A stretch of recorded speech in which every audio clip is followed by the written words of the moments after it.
Hello, and welcome to the Infernal Gaming Podcast. You can listen to the show on Apple, Spotify, and all major platforms. If you're watching the video version on YouTube, make sure you like and comment. Thanks, Daddy. Welcome in, man. Welcome in, everybody, to the first ever Infernal Gaming Podcast of 2025, man. We got a lot of new changes, as y'all probably seen if you're listening to us on YouTube. We are now on the other YouTube channel. We have a dedicated YouTube channel just for the Infernal Gaming Podcast stuff, so it doesn't get lost in all of my videos that I post up on my YouTube channel. So make sure you go subscribe to Infernal Gaming Podcast on YouTube. But we got a great episode here for y'all, man, today, as I always say. We have a guest with us. He's not really a guest because he's kind of like the co-host of the music stuff, but he's here with us today on the gaming side, man. My boy, Residential Stellar Blade Hater, man. What's good? What's up? So we're going to get to him in a minute. I don't hate Stellar Blade. I just think it's not really all that. No, that's what I need you to talk about real quick. So if y'all listen to episode 100 of the Infernal Gaming Podcast, we did our top 5 games of 2024. And I put Stellar Blade at number 3. I was honestly going to put it at number 2. I do agree and believe that game should have been nominated for Game of the Year. I don't know why it wasn't. Don't know why it wasn't. But I want a review from you, Warren, because of you, I was able to play the game, because a lot of people don't know. He's the one that let me borrow the game, play the game, and be able to stream it for you guys. So big shout out to bro.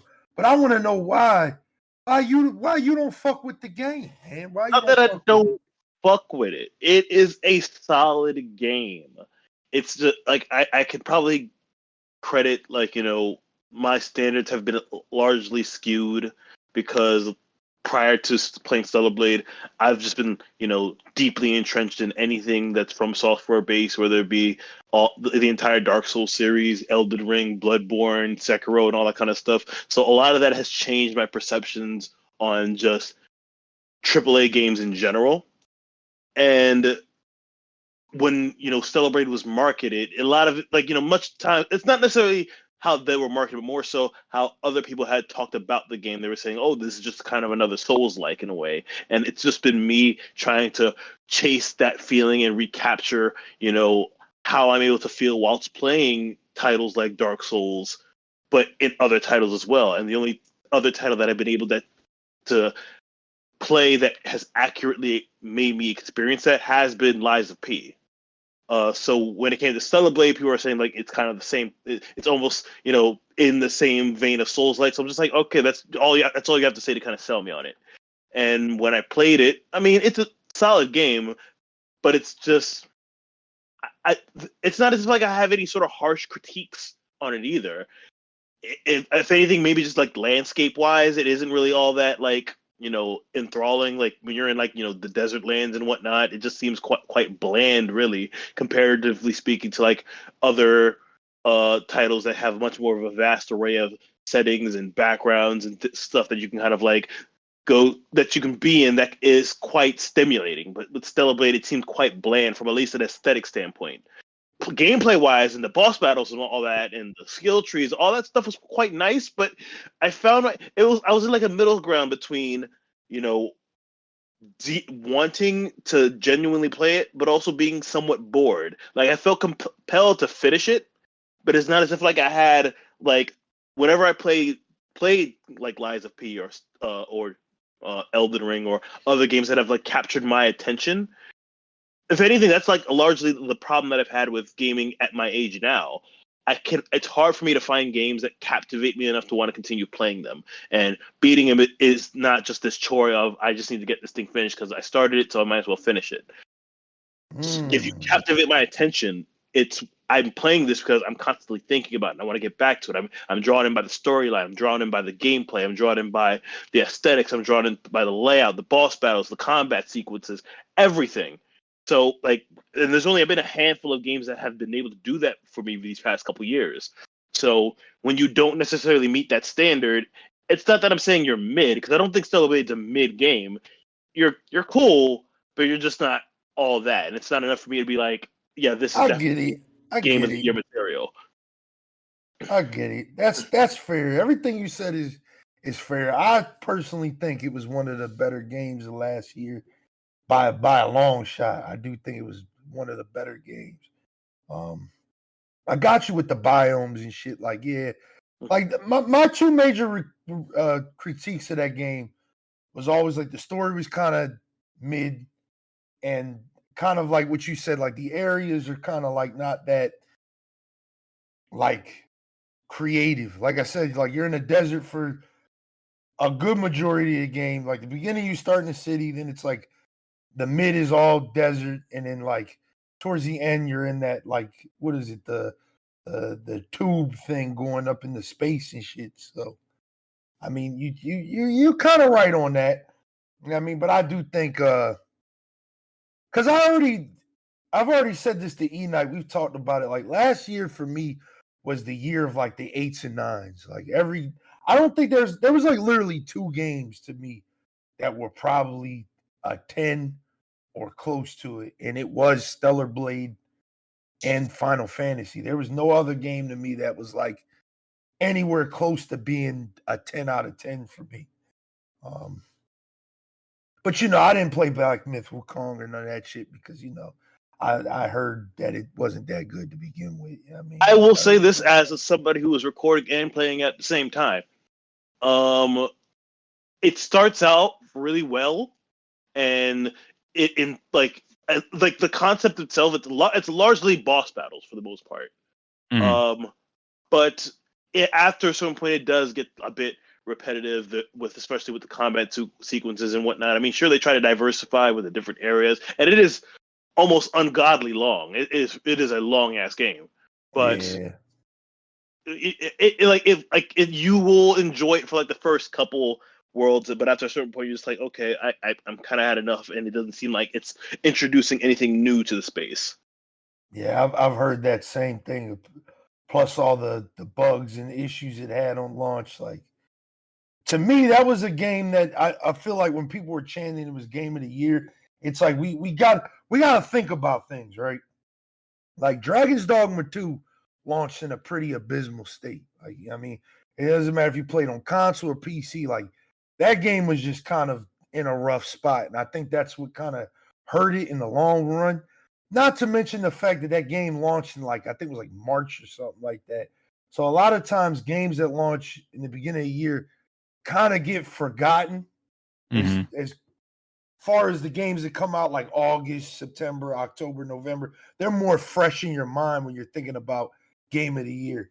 That's why when I think about my game of the year list, I try to go all the way back to the beginning of the year. And if you really look at my list, every game that I put on there was beginning of the year. Helldivers 2 was beginning of the year. Final Fantasy was the beginning of the year. Dragon's Dogma was beginning of the year. Stellar Blade was the beginning of the year. The only game that I put on there that, wasn't the beginning of the year was Call of Duty. So it's just like, I mean, I think they have a term for that, but I feel like a lot of people forget those games that come out, earlier in the year and shit like that. I just didn't. There was nothing besides the graphical fidelity of Black Myth Wukong that made me be like, damn, what is this game bringing differently? Because we talked about this on the last podcast. I'm not going to rehash it. The problem I have with all these Soulsborne games, it's like, what are you going to bring new to the genre? What are you going to bring new that's going to, like Warren said, it's going to entrench me into the game? What is something that you're going to bring new to the table? Like, I always hear people bring up like Liza P and like how great it was. I mean, I'm never going to play it. You should. It is a great game. I hear how good it is. Bloodborne from what if you like Bloodborne and you said that was like of the Souls games that you fucked with, you would love Liza P. Bloodborne. Yeah, I fuck with Bloodborne heavy. Yeah, even one of the guys in my stream chat I play Halo and Helldivers with, Octavius, he's been playing a lot of Liza P because it's on Game Pass for free. Yeah. Okay, so I might have to pick up that game. Yeah, you should. If you have a Game Pass, you should pick that up. Yeah. Yeah, it might be time to get that Game Pass and check that joint out because I want to play Stalker 2 as well. I mean, I was just kind of waiting. I'm about to start streaming that this week, actually. Oh, Stalker 2 for real? I think that I put a poll up in my Discord of which game I should stream next for Saturdays, and Stalker 2 is currently in the Oh, lead. you beat that bolt gun game? Oh yeah, that was a lot of fun. You should check out a lot of the boomer Yeah, shooters. yeah. I like those types of games, man. But yeah, man, like this shit we talked about with Warren playing. What you been playing, Eknight? What you been What you been playing, man? Yeah, I've been playing RuneScape, old school RuneScape. I'm playing Guild Wars right now as we're recording because they just launched a new expansion and I want to actually play this game for a change. Halo, Helldivers. Of course. I beat Bolt Gun, Warhammer 40K Bolt Gun, which is like a Doom style pixel retro shooter. That was a lot of fun. Yeah, that's been on my radar. I wanted to just try that. beat Mega Man Battle Network on stream. The whole thing, all of them? No, just the first one. Okay. Okay, I was about to say. That first game is like, bro, if you watch the end of my stream on Sunday, it is I'm losing my shit because the storyline is fucking it just makes no goddamn sense. It just bro, like those apparently that's like the one with the weirdest story. But everything after that is apparently better from what I was told. So but its gameplay was a lot of fun, and it's just as fun as when I played it on a Game Boy Advance way back in the day. So dude, yeah, I've been playing a lot of older games. I've noticed. Just some good shit, I guess. Just good old gaming. Hell yeah.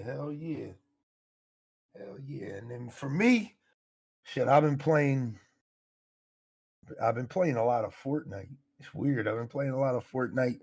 This season of Fortnite's really good. So kind of put Call of Duty on the back burner because we're going to talk about that later. Call of Duty's in a really shitty spot right now. I was so close to prestiging for the first time, and I totally forgot about Call of Duty. I'm not going to lie.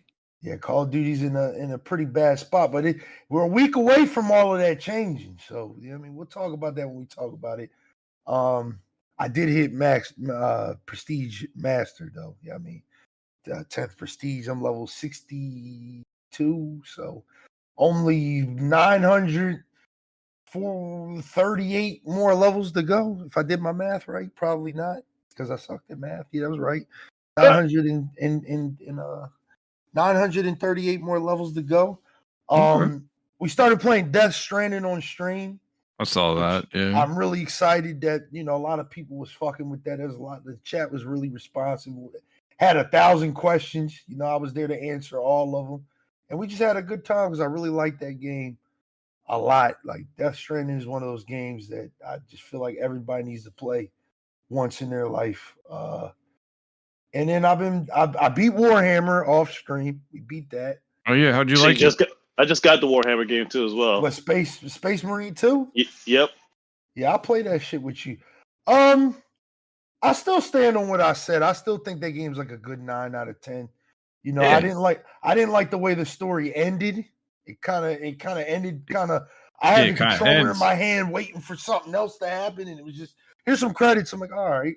I feel like they did that because I feel like they were trying to set up something for either the sequel or for some DLC. The operations or something. Well, the operations you play is a totally different squad while the campaign's going. Yeah. So, I mean, maybe they'll have operations later on that'll. Yeah, well, there was one that. Yeah, there's one that's essentially what happens after you beat the game. You should play that one if you ever get a chance. That one's actually pretty cool. Okay. But right now I'm waiting for the Horde mode. Okay. I have it installed on my PC, but it's just like I haven't had a reason to really go back besides maybe playing a few multiplayer matches from time to time. Yeah, that's how I feel about that game. I beat it. I'm not gonna lie, I beat it. I delete it. I mean, and I'll be back when Horde mode is there. But yeah, the operations I'm gonna play.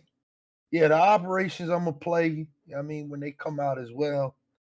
But I've also been playing a little game called I beat Diablo's expansion too. I did that over my little vacation. I beat that. Don't really have too much to say other than another expansion is coming this year. Obviously, the way that ended. I'm surprised you're not talking about PoE more. Yes, I was about to say I've been playing the fuck out of a little game called Path of Exile 2, man. You probably see me stream it on the weekends. It's a great game that is in early access right now. You have to pay for the early access. But it'll be free to play in like 3-4 months or something like that. Okay. If we had to do like a quick, like kind of rapid fire style review, I really like it. I really, really like it. I don't think it's a Diablo killer. I was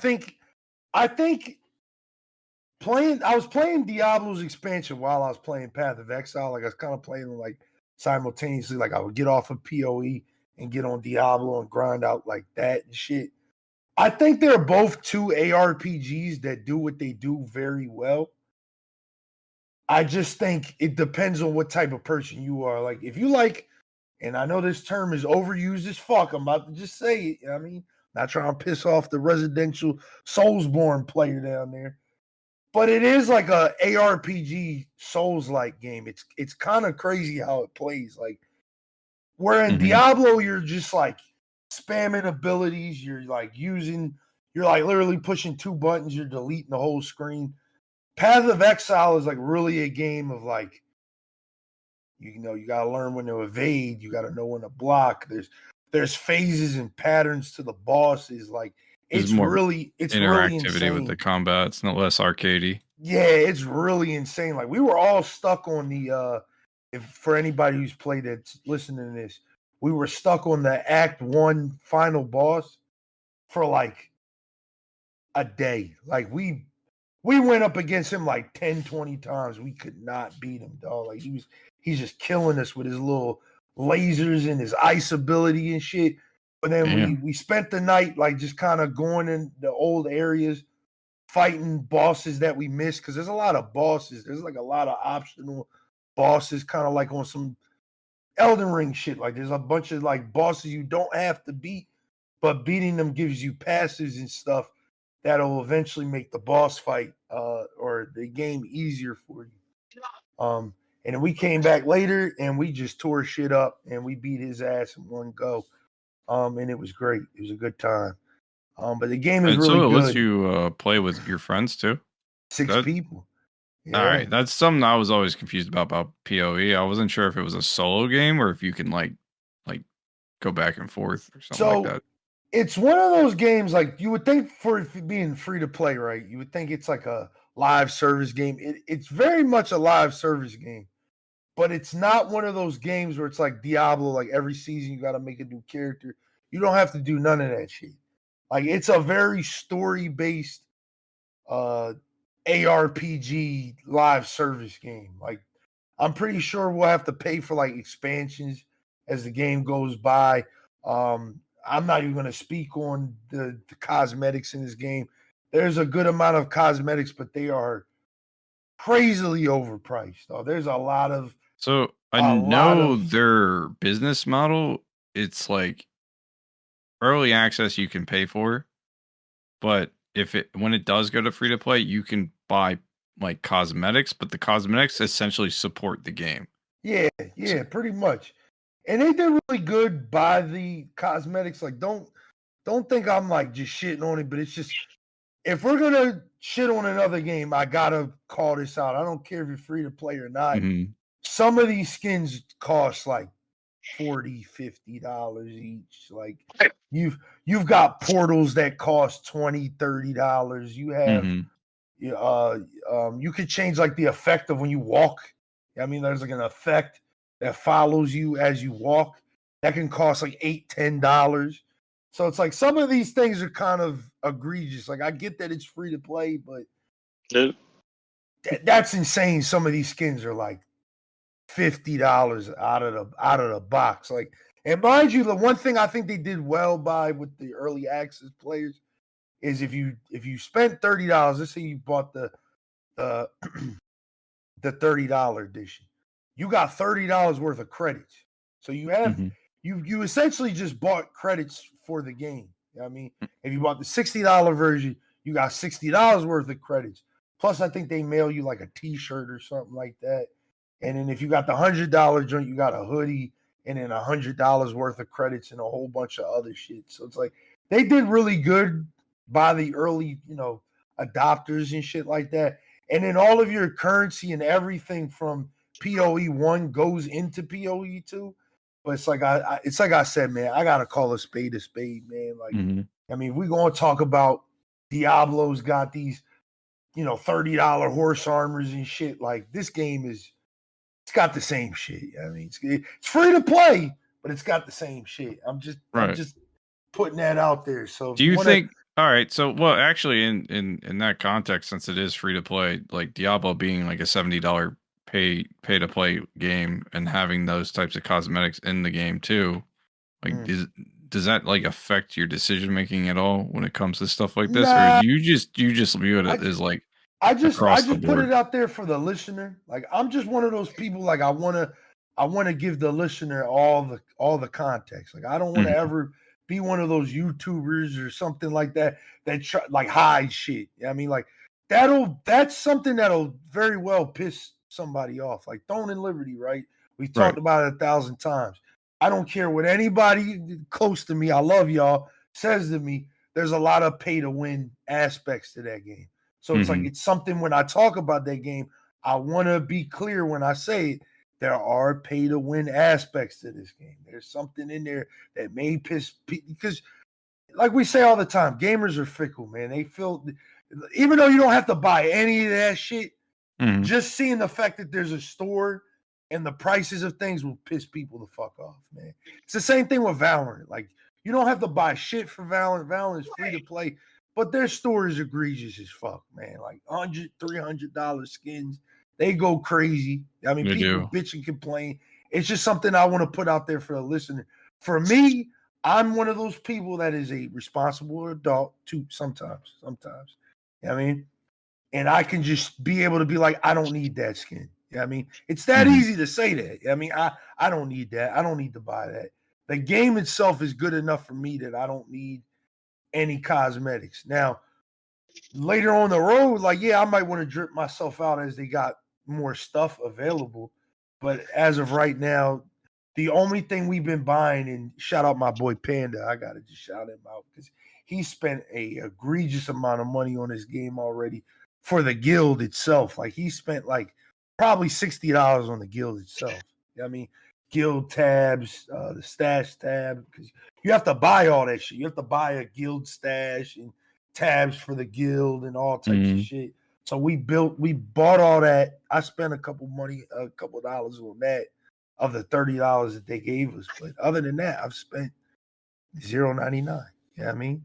Okay. The only game that's been getting my money actively is Fortnite because they just been going crazy, dog. They dropped the Cyberpunk skin. They've dropped the Miku shit. They dropped what did they drop before the Batman Samurai shit? Then they dropped the fucking Darth Vader Samurai shit. They're just going crazy with all their skins and collabs. Like what was it during the holidays? They got Mariah Carey like singing. Yeah, man. I bought that. Like that's dog. I probably in the month of December spent like $60 on Fortnite, dog. They what'd you say? You cut out there.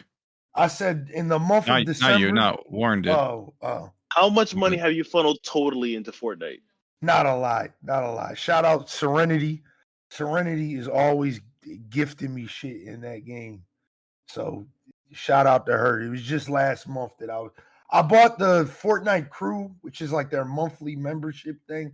So you get like the battle passes. You get all the battle passes and then like $10 worth of credits every month. So it's like you spend $10, you get $10 in all the battle passes. So I was like, all right, I'll buy that shit just to, have the battle pass because I'm playing it a lot now. So, and I'm even streaming it this Friday because I'm trying to stay away from Call of Duty right now. But it's just like when I do these reviews, I try to tell people like, hey, I mean, that story might piss you off. You're one of those people that wants to say no to microtransactions and shit like that. This might be a game that might unfortunately piss you off. I think it's a great game. Great, amazing game. But yeah, I mean, there is some crazy microtransactions in there. Same thing with Throne and Liberty. Great game. It's got some crazy microtransactions in there, and it's free to play. It's pay to win to a certain extent, but shit. Moving into that, let's talk about Call of Duty, man. Let's talk about Call of Duty since I keep bringing up Call of Duty and how I'm not playing it, but if you've been on the internet, you've probably seen that there's a lot of creators right now that are just not playing Call of Duty, man. There's a lot of people right now that aren't playing Call of Duty. Why do you think, Eknight? Let's see what you think, man. I'm gonna go because you haven't been playing it either, but I know No. why you haven't. But why do you think It's other 'cause I'm people playing aren't other playing shit. it? Cheaters, pretty Mm. much. Isn't that like the usual take with Mm. FPS shooters? It's always the cheaters. Let me ask a person who's never touched Call of Duty a day in their life. Warren, why do you think some of the biggest streamers, the Call of Duty streamers and content creators aren't playing Call of Duty right now? Is the answer political? I don't think so. I would hope not. Yeah, I mean, the last political like controversy they had was the with like Tatman shit. Tina Nick Tatman Merckx and Nick Merckx, and then also Dr. Disrespect, I guess. Yeah, that was it. That was So pretty much political. it. But that was like about those people, not really the streamer. The game itself. Has the collective conscious finally gotten bored of Call of Duty?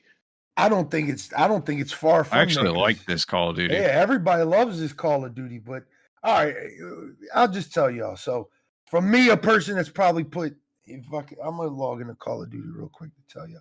I probably got like 500 hours in that game. Yeah, I mean, since it came out in fucking October. Yeah, I mean, I've been going crazy. But yeah, it's what Eknight said. It's the cheaters, it's the hackers, it's the shit not working, but the store is always working. It's just the blatant disrespect. Like every creator that I've watched, and it's like it's almost like they're announcing they're breaking up with somebody. All of these videos I've seen on like Twitter and YouTube, they're just like, I'm making the painstaking choices as a creator to step away from Call of Duty right now. We will be playing Marvel Rivals. Yeah, I mean, a lot of them are playing Marvel Rivals right now. I mean, it's a good game too. I'm surprised that game is sort of kind of like that's taken over by storm in a way. Like it's really good. I don't know why you would be surprised. It's Marvel. The name Marvel itself just no. In fairness, they had a Marvel looter shooter style Destiny game that failed miserably. Avengers was ass though. Like that's what I'm saying. This is a well-made game. But the thing is, I think the problem with Avengers was that we talk about all the time on this podcast. It was a game that was served to the player the wrong way. It should have never been a looter shooter. Number one. Number two, I mean, it just. I think it was just like a lot of games that we talk about. Like when we talked about Concord, it just again from the eye test. Like just looking at it from the outside, it's like, yeah, I don't want to play that. I mean, it just didn't get the chance that it deserved. I heard from the people that actually played it, like it wasn't a bad game. But again, like I don't think anybody wants to play a fucking superhero looter shooter. Right. That's why Suicide Squad failed too. Yeah, exactly. Which we'll talk about. I do want to say that I feel like just having the namesake in general doesn't mean it's going to be automatically successful. So Marvel Rivals being I agree, man. No, because like we got shit like Suicide Squad. You know, the movies were popular. People would recognize the name for the game, probably checked it out and realized it was dog shit and didn't want to play it. Marvel Avengers, same thing. All right, but you have the Halo TV show. Utter garbage. Listen. Let's introduce this variable that we've been talking about all year. These niggas are broke. It's a free to play game, dog. Like it's gonna win off the fact that it is free to play. These niggas are broke, dog. I mean, granted, I'm not telling you to go spend any type of money on Suicide Squad. Please don't do it. You know what I mean? Please don't do it. I said it in my review. I would buy that game if it was like $10. They're shutting the game down. Yeah, they're shutting the game down. Yeah. But you can still play it though. They've already announced that you can play it like that's fine offline, and the store still work and shit like that. Of course, the store is going to work, which is crazy considering you can't use anything after they shut the game down. So it's like a live service fucking single player game. It's crazy, pretty crazy much. concept. At least X Defiant had the courtesy to refund you. And I said that in my review of that game. I said that game would have been a lot better if it was free to play. I think Suicide Squad would have failed like X Defiant. It probably would have been in the same boat it's in right now, but I think it would have had a little bit more of a longevity if it was free to play. I think a lot of times you're asking people to spend $70 at a minimum, because we talk about it all the time. I mean, like, these games aren't just $70 anymore. We're going to be talking about Grand Theft Auto later. That's a game that they're already saying is not going to be $70. That game may very well, for the standard edition, be $100 game. We have gotten to that point in gaming where it's just, hey, we can't make any money off of selling this shit for just $70. We can't give you a $70 hit anymore. I don't think that's entirely true. I think that really just comes down to the individual company. I feel like there's been plenty of games that come out that's been wildly successful because the companies made it well and budgeted well. I had it on the notes, but Stellar Blade did so good that they gave all their everybody PlayStations. Yeah, they gave everybody a PlayStation and a $3,000 bonus. You know what I mean? Like that's what we want to hear from the games industry. We don't want to hear that Destiny 2 had a massively successful DLC and then fucking lay everybody off a month later. Like, that's insanity. Yeah, it makes no sense.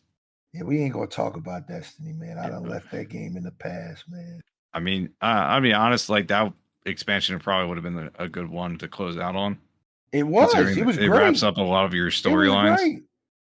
It was great. I wanted to give it an honorable shout out during the when we did our little game awards thing, because I really think it deserved it. But what it sounds to me like is like the popularity of Marvel Rivals seems to be a combination of the free-to-play model, the trend of PvP type games that just seems to be like all the rage all over the place. I mean, when you have Fortnite, Valorant, and all all those kind of games just walk, and of course the brand recognition of Marvel. All that combined creates what this phenomenon is to me. Tell you what it is. I'm gonna tell y'all what it is. I'm gonna tell the listener what it is, right? As Warren got it, except for one thing, right? It's not that it's a hero shooter, dog, because if we go back a couple months, if we go back to September, I mean, when Concord dropped, everybody said another hero shooter. Oh my God, is this genre not dead yet? You know what I mean? Yeah, I mean, like, you can go back to when Overwatch 2. Exactly. I think people are tired of hero shooters. I just think that I'm tired of them, and I don't even play them. I think they did the formula of this game very well. Whereas Overwatch and we can't say Concord, because Concord was only around for 10 fucking days. But at least for Overwatch, they've tried to nickel and dime their community ever since the second game came out. That's just been their whole prerogative. Buy this, buy this, buy this, buy this, buy this. Marvel Rivals dropped. It's free to play, just like Overwatch, but all of the heroes were free to play. You didn't have to pay to unlock. Yeah, you didn't have to unlock them. You didn't need a battle pass to unlock the newest hero. And the battle passes are forever. Cheap as shit. They're like $5, $10, and you keep them forever. So there's no FOMO. So it's like I can buy a battle pass. Like, I bought the last season's battle pass the day before it was the new season was coming out. I still haven't gotten it yet because I didn't know how invested I was going to get with Rivals, but I've been playing it a fair bit with the boys and shit, and like it's good. It's good. I like game. Every time I feel like I'm getting bored of a character, I just go switch it to one of the many characters. They released, what is it? Susan, Invisible Woman, and Invisible Woman and Mr. Fantastic, which are utterly. A lot of people said they're pretty fucking strong so far. Yeah. And then on top of that, when they release new seasons, they change the team ups dynamics, so they're not the same every season. Yeah. So that'll keep things fresh too. Yeah, man. I think they just had an award-winning formula that I hope that a lot of these other companies, like PoE's got it down too. Like Path of Exile is very good with their feedback that they've been getting from the community. They've been doing really good for all of us early access adopters. I just hope that a lot of these companies look at Marvel Rivals and see this is how you win. This is how you get people to spend money. You don't have to lock shit to make people say, damn, let me get my wallet out. Like, I'll give you my wallet if the game is good enough. Like I said, like, I just played that Fortnite festival shit for the first time last night, the Guitar Hero mode and that shit. That shit's so much fucking fun, dog. It's so much, and they've got so many songs. Some of them you have to pay for. And I'll gladly spend $5 just to play a song that I really like or it sounds really cool. You know what I mean? Like, when you have an award-winning formula, people will give you their wallet without asking for it. When you have to literally stop the player's enjoyment of having fun with a game to make them say, fine, let me pull my wallet out, you done fucked up. You done fucked up. And I think Marvel Rivals just did it right. I got to not just dip my toe in. I got to get in the fucking pool, swim around, have some fun in it, and say, okay, I'm ready to start spending money. I was able to look at what that game had for me as an investment before I spent my money on it. A lot of games don't let you do that. They let you put your feet in the water. You know what I mean? See if you like the temperature real quick. And then to get in the pool, you gotta, pull your wallet out. That's the wrong way to do it. I think you need to let people swim a little bit, let people get a feel of, what they're getting into, like literally and figuratively. And then I think the money will just come right in. I mean, I think that's why Fortnite is just, again, we talk about it all the time on this podcast. It's so successful because they know what the players want. They know what they want. They know if we just, we let your imagination go wild and we let you do whatever you want within our game, whether it's play Legos, whether it's play fucking Guitar Hero, Rocket League, fucking old Call of Duty maps in our creative mode. You know what I mean? You'll spend money. You can play CSGO now because they launched that too. Yeah, you got the ballistic mode, which I hit platinum. I hit platinum on that joint. Yeah, I'm gonna try out on that motherfucker. Yeah, I mean, but it's just when you give people a winning formula, that's how the money comes in. So Warren was 100% right on everything he said, but that hero shooter thing. I feel like a lot of people are able to disregard something if you do it right. I mean, you got to do it right, man. Because the hero shooter genre, since its inception, if you want to go back all the way to Team Fortress 2, whatever, we're gonna just say Overwatch because that's the GOAT. I mean, that's what honestly you could technically go back to Battlefront 2. Yeah, but it's technically a class-based hero shooter. If we take Overwatch, since its inception, it was always a game. Even though we spent $60 on it, there's loot boxes. It was always a game that was plagued with microtransactions. So I think that's what people are tired of when they look at the hero shooter genre. They know what comes with it. They know, oh man, I gotta buy this skin and this battle pass and this season and that. And I think that's what's kind of bringing that fatigue to that genre. But I think Warren hit it on the nail. But going back to why Call of Duty is failing is because it's doing the total opposite of Marvel Rivals right now, all right? Call of Duty is in a shitty state right now. It's bad, man. It's bad. Every patch, they fix something to break something else. But guess what works every time? The store. Yep. The store works. Every time. Yeah, I mean, I can't Prestige. There was literally like, when I was on Prestige 9, because I was literally racing somebody. I ain't gonna tell y'all who, because I know he listened to the podcast, and I know he mad that I beat him. I beat him. I had a head start, but I beat him. You know what I mean? I was literally trying to Prestige from 9 to 10, and the screen kept glitching out for me and sending me back to the title screen. But guess what wasn't sending me back to the title screen? The store. You know what I mean? The store worked. Yeah, I mean, when Warzone dropped at the beginning of this season, it literally didn't work. Like, Warzone did not work for a lot of people. So it's like, I just think a lot of Call of Duty players, like, again, like they've been putting these breakup style videos up on YouTube. Like, yeah, for right now, we're just gonna shift our attention to fucking Marvel Rivals, or some of them playing Off the Grid or like other games. Most of them are playing Marvel Rivals. But a lot of them are saying like, hey, I really like this year's Call of Duty. It's great. It's an amazing game.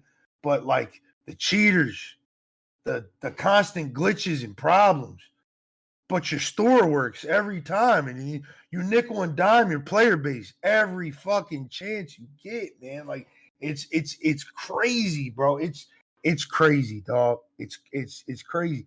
They got an event right now, the Squid Games event, right? Mm-hmm. So it's a free event for everybody, but they have a premium track. It's $10. You get like decent rewards. I didn't buy it because I never watched Squid Games, so I don't care to have any of the Squid Games shit.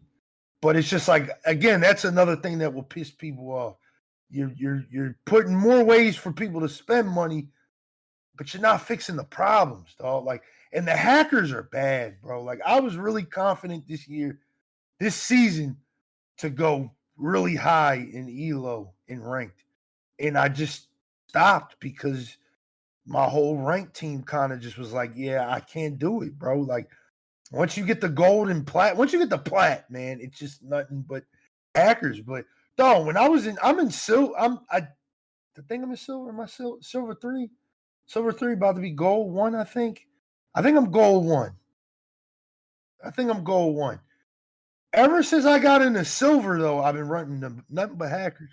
Nothing but hackers.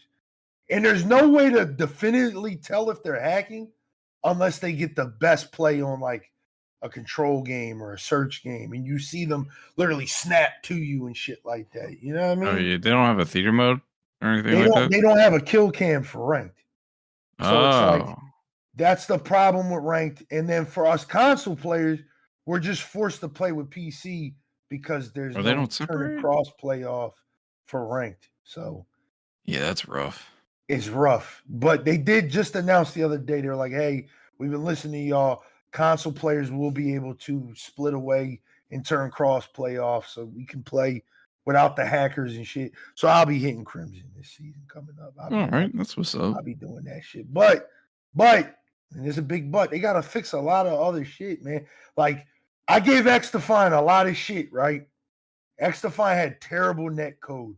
This game has shit net code, too. They got to figure it the fuck out, dog.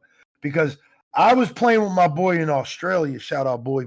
I was playing with my man in Australia, and I let him be host because I know when I'm host, it's like he's got to struggle with the bad net code. So I went on his servers to see how bad the net code is, and the net code is ass, dog. Like, I literally have to pre-fire a person that is already in my view. Mm-hmm. I have to beat them to the punch, or I'm just gonna die. You know what I mean? It's gonna show me not even shooting them on the kill cam, but on my screen I was shooting the shit out of them before they even shot me.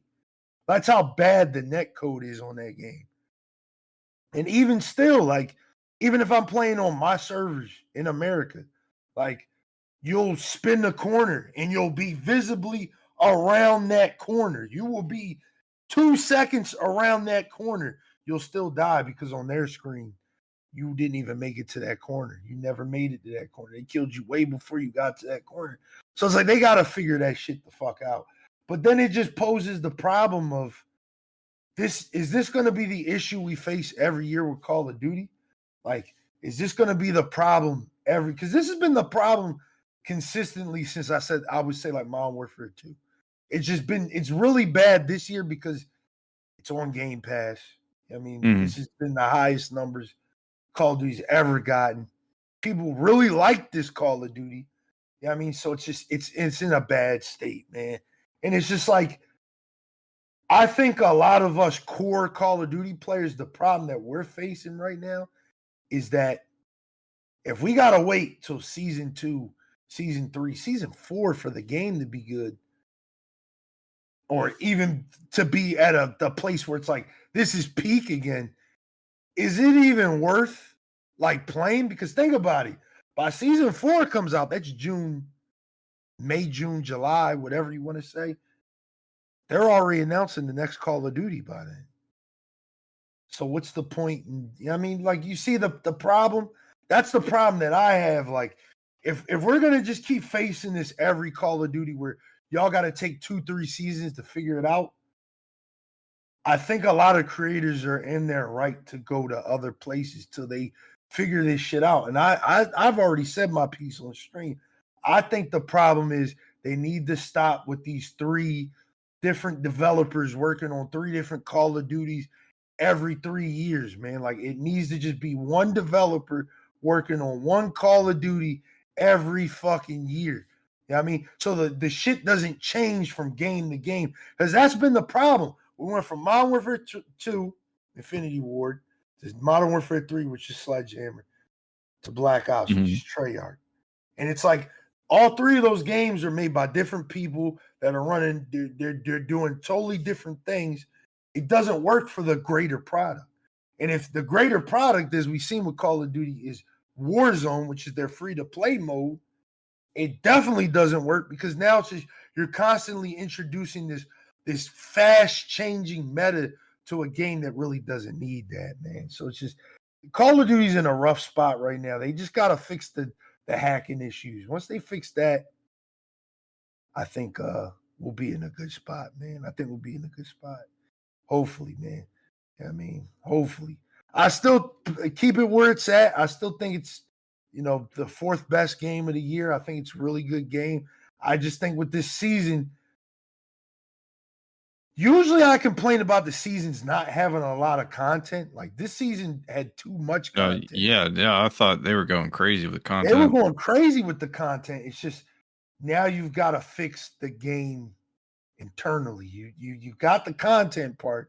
We're happy with the content. You need to fix the machine behind it, the anti-cheat, everything. Yeah, I mean, y'all gotta fix that shit, dog. Y'all gotta fix that. I mean, like, they're gonna try their best, but honestly, I think it's just because cheating now is just an industry. Yeah, it's man. It's not like just some random dude in some basement that just yeah, hacking the code, and they're like literally a subscription service now. I've said it back in Modern Warfare 3, dog. I've said it 1,000 times. I'll say it here, man. I sometimes think that Activision doesn't want the cheating to stop, because when they ban an account that has spent money on, because that's what they do. Don't think these cheaters are just running around with no skins, no nothing. They're spending money on the game. Yeah, they're dropping money on the game, and then they get banned, and then they make another account, and guess what they do? They spend more money on the game. They got to buy all those skins again. They got to do all this shit. So it's like sometimes I think Activision doesn't want it to stop because of that. Because Can I ask a question? Go ahead. What exists at the root of the hackers and such? Like, what is the motivation behind them wanting to do this? Shit, I don't know, man.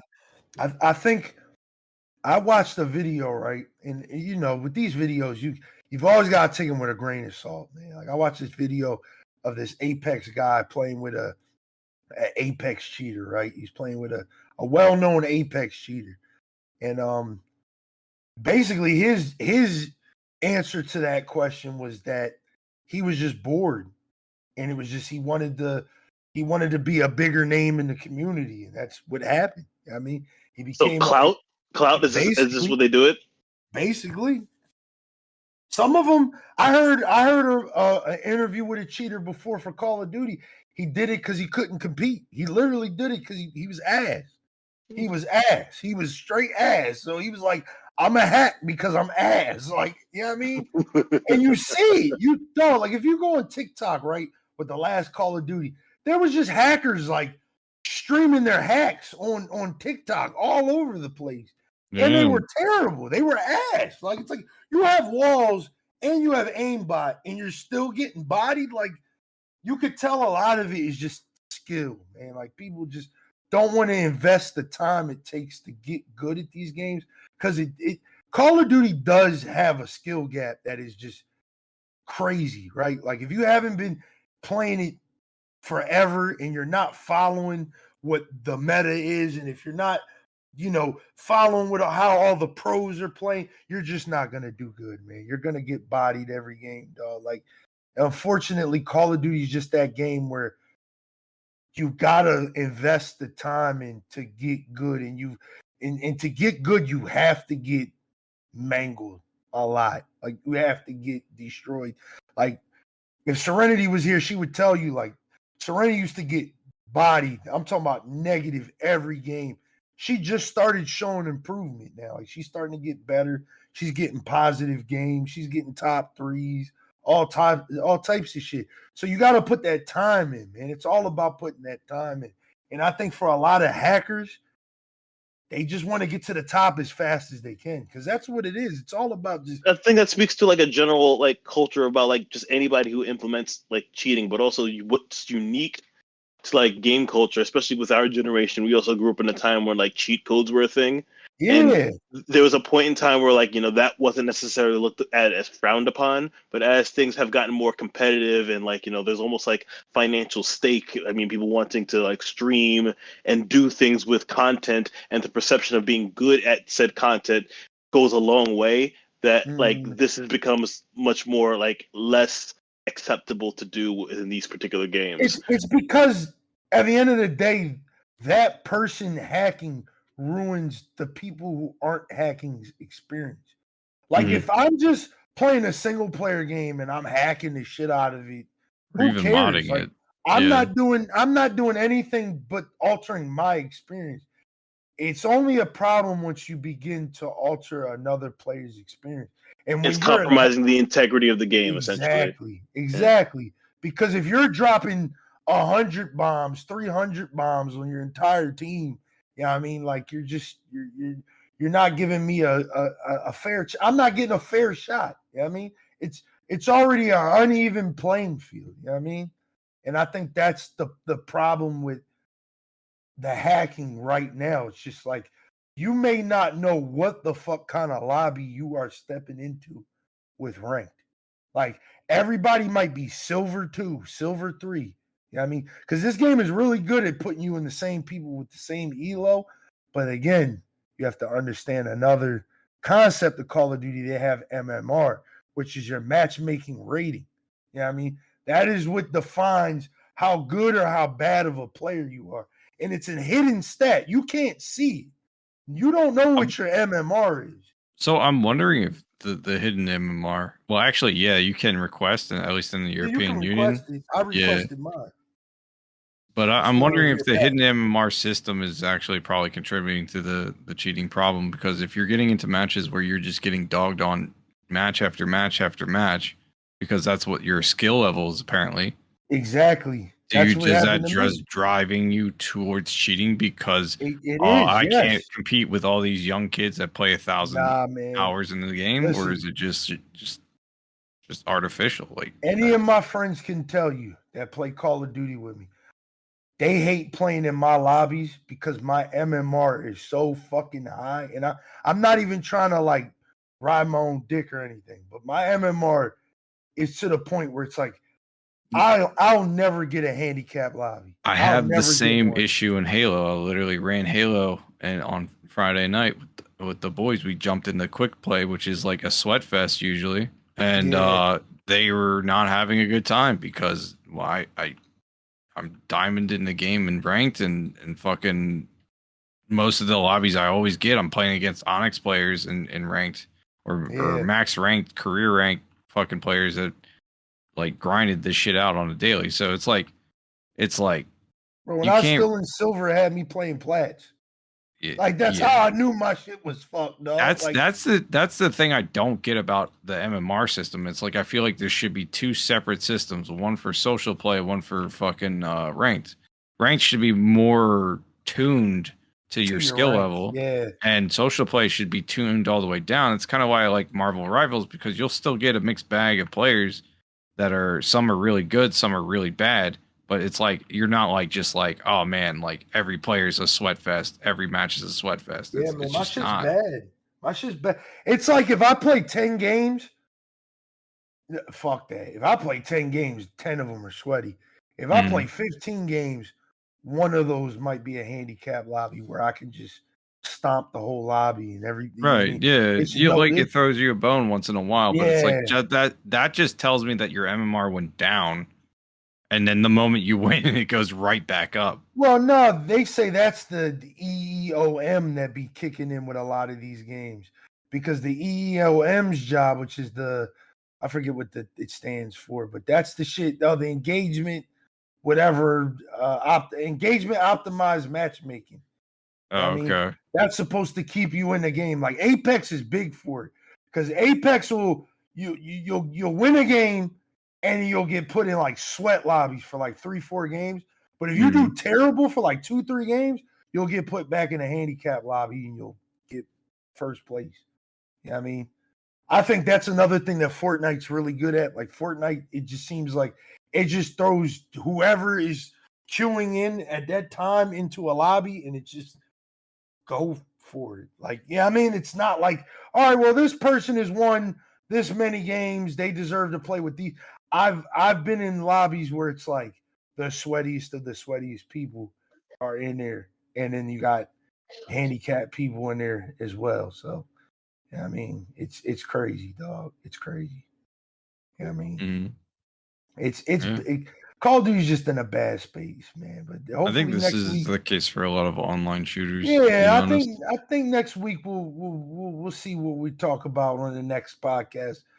Probably like episode 103. We'll talk about it there because the next episode will probably be a music episode. But 103, we'll probably be talking about the new season of Duty, and hopefully we'll be talking about some other stuff maybe. But let's get into some of this meat and bone of this podcast real quick.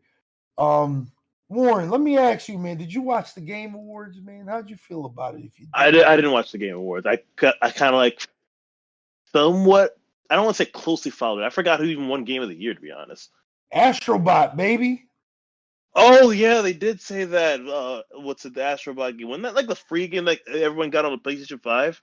Or was it like a new spin-off to that No, joint? it was like of that. Yeah, it was like a Super Mario 64 inspired game.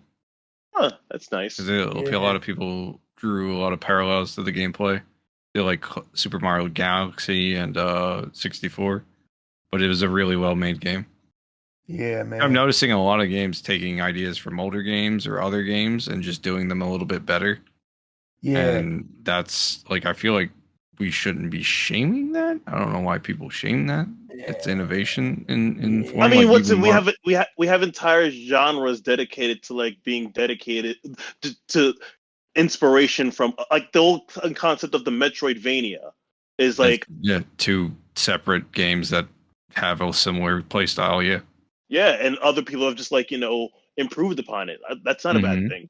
It's not at all. But people, like I said, we ain't gonna spend too much time on this. Like I said already, Astrobot won because it understood what gets the people going, man.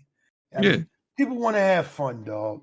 I mean, not everything needs to be an insane sweat fest or this huge graphical push or anything. Sometimes you need to just go back to the basics, man. And I think sometimes you just got to grind out your rune crafting level to 69. And that's what I'm saying, bro. Like some people just don't get it. Like people think that the Game Awards or Game of the Year is supposed to be coveted to like just this game that's just a fucking overall just great masterpiece. Huge leap in innovation. Like, no, sometimes it's a game that just did what it did really well, man.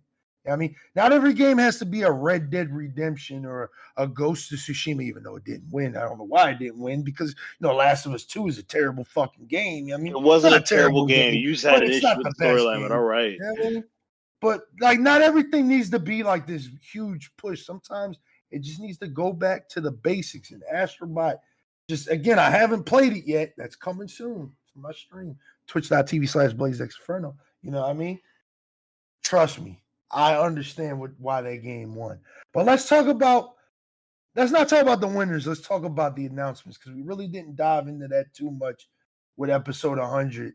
And we got my boy here who's a Soulsborne player. So I know he was excited for that motherfucking Elden Ring Night Rain, man. That I was excited for, yes. Tell me how you feel, man. I mean, what else can be said about that hasn't already been talked about ad nauseum about the game itself? I mean, from what I understand, it's like almost like a simplified version of Elden Ring, and almost kind of designed in a way that makes it kind of accessible for like people who weren't necessarily familiar with the genre to kind of like participate and take part in, which I think is going to be fantastic in the long run. Yeah, man. Yeah, Like man. I honestly can't wait. And honestly, if you purchase and you want to stream along with me, stream along with it, I'm gonna get it too. Yeah, I'm getting it because I think it'll be good for the content, but I also believe that, again, I said it on the last podcast.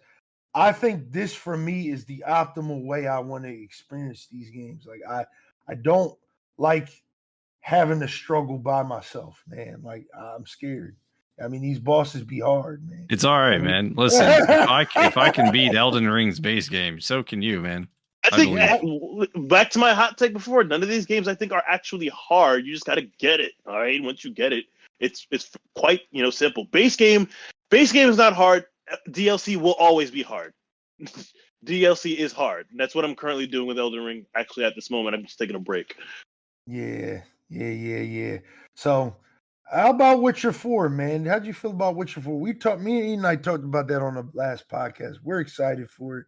Did you play Witcher 3? I feel like I made you play Witcher 3. I keep trying to get into it actually, and like I just can't. Yeah, missing out. Yeah, I still gotta beat Witcher 3. Oh, it's on man. my backlog. It's in my backlog. Man. Oh man. It's just a really big game. It's like Elden Ring. It's just one of those games I want to play all year. It's gonna take me forever to beat. And Elden Ring just scratched like the combat, and Elden Ring scratched. Once I literally went back and redid my character and just made a new dude and just was like, I want to do whatever I want to do. And then like it just scratched that brain inch, and the combat, like I beat Millennia. I was like fucking hype as shit figuring out her. Like that game, there's a reason why it's like a fucking, people are calling that a generational game. Like that shit is really good. Yeah. It is. It's a great game. I think y'all both need to play it. That's what I've been doing because I've been off of work for the past. I took a PTO day to extend my holiday because we are recording on Martin Luther King Day today. Mm-hmm. Shout out to King. Yeah, I mean, but I took an extra day to just really play games and clean up my house and shit. And I beat Warhammer, I beat Diablo, and I'm almost done Hogwarts Legacy. So I'm cleaning out my. How do you feel about that game actually? Because I hear a lot of people saying it's a bit repetitive as well. I like it. I really like Hogwarts Legacy. Like I really like that game, but it's just like it's one of those games that I don't know. The progression's kind of slow. I think is the best way to say it. It's kind of slow, and it's like I'm not expecting it to be like a quick hit. And I don't want to just burn through the game, but at the same time, it's one of those games that it's like to advance the story, you have to be like a certain level. So you have to do the side quests. And then some of the side quests are like not that interesting to do. You know what I mean? And then sometimes the combat is kind of like annoying. You know what I mean? I think it's a good game though. Like I never like rated it or anything on the podcast, but I give it like, I honestly give it like a 8.5 or a 9 out of 10. Like Hogwarts Legacy is really like a fun game. Like me being like, that was the game I always wanted as a kid. As a kid, I always wanted a Harry Potter, or a game in the Harry Potter world where I get to play as my own character and get sorted into a house and all this shit. So it's a great game for that, but I'm not a kid anymore. So it's like that kind of, I'm kind of far away from the Harry Potter love that I used to have as a kid. But it does, kind of every once in a while when I do play, it kind of taps into that childhood nostalgia of like, damn, I would have loved this as a kid and shit like that. I used to love the Harry Potter games as a kid, to be quite honest. They were great. I wish they put them up on like the PlayStation Plus game catalog because that'd be great. You should totally. I see Hogwarts Legacy go on sale a lot for like $30-$20. I would buy it at full price, but $20-$30 is like a steal. So I'd pick it up if I were you. It's fun, dog. It's not a bad game. It only took me so long to get around to beating it because of everything that was coming out. Like there was so like 2023 we had so many games. In 2024 we had so many games. This year is looking like a calm year for games. I was gonna buy Dynasty Warriors Origins on Friday. Yeah, I but didn't even know decided- that came out, and I Yeah, saw how good it did, and I was like, "Damn, I yeah. really want to play that." But at the same time, I have all these other games. That's I what gotta I'm get saying. to. I'm a beat some like I beat Warhammer. I feel really good about that. Beat Diablo's DLC. Feel really good about that. Once I beat Hogwarts, I'll probably step into another game, but it might be like Stalker 2 or something because I really want to. Yeah, I'm looking forward to playing that. Yeah, I really want to play Stalker 2, so it might be that. So. Yeah, because I'm looking forward to that. I'm looking forward to Monster Hunter Wilds. Yeah, I already and pre-ordered that. I got the Steelbook edition too. Yeah, I'm probably gonna do the same thing, honestly. But and then Doom, fuck, what's the tagline for that? The Dark Ages. Dark Ages, dude. I cannot wait for that. Yeah, I'll be playing Doom Eternal on stream probably next week. Dude, you're gonna love Doom Eternal. If you like 2016 Doom, you're gonna. Yeah, I love bought Doom that Eternal. game the day it came out. Never played it. That's fucking crazy. You need to go back and play 2016 first. It is like an actual storyline. I beat that. Yeah, you let me borrow it back in the day. Did I? I don't remember, dude. It was so long ago. But Eternal, I picked that shit up like I probably picked it up like that. Dude, I was so hyped for Eternal. Like a Black Friday. I picked it up. I got all the DLC, everything. Never played it. I need to beat the DLC. They like stealth launched the DLC, and I totally forgot about it. I bought that and Dragon Ball Z Kakarot and haven't played either one of them. Kakarot's another game I'm gonna do. All right, Kakarot. That's a fucking Dragon Ball RPG, isn't it? Yeah, it's a good game. People say it's better than Sparking Zero, man. But it's not multiplayer. It's not. It's not at all. It's a totally different style. It's just a good ass game, dog. People love Kakarot, man. And the thing about it is, it's still going on to like they keep just launching DLC for it. Like it's crazy.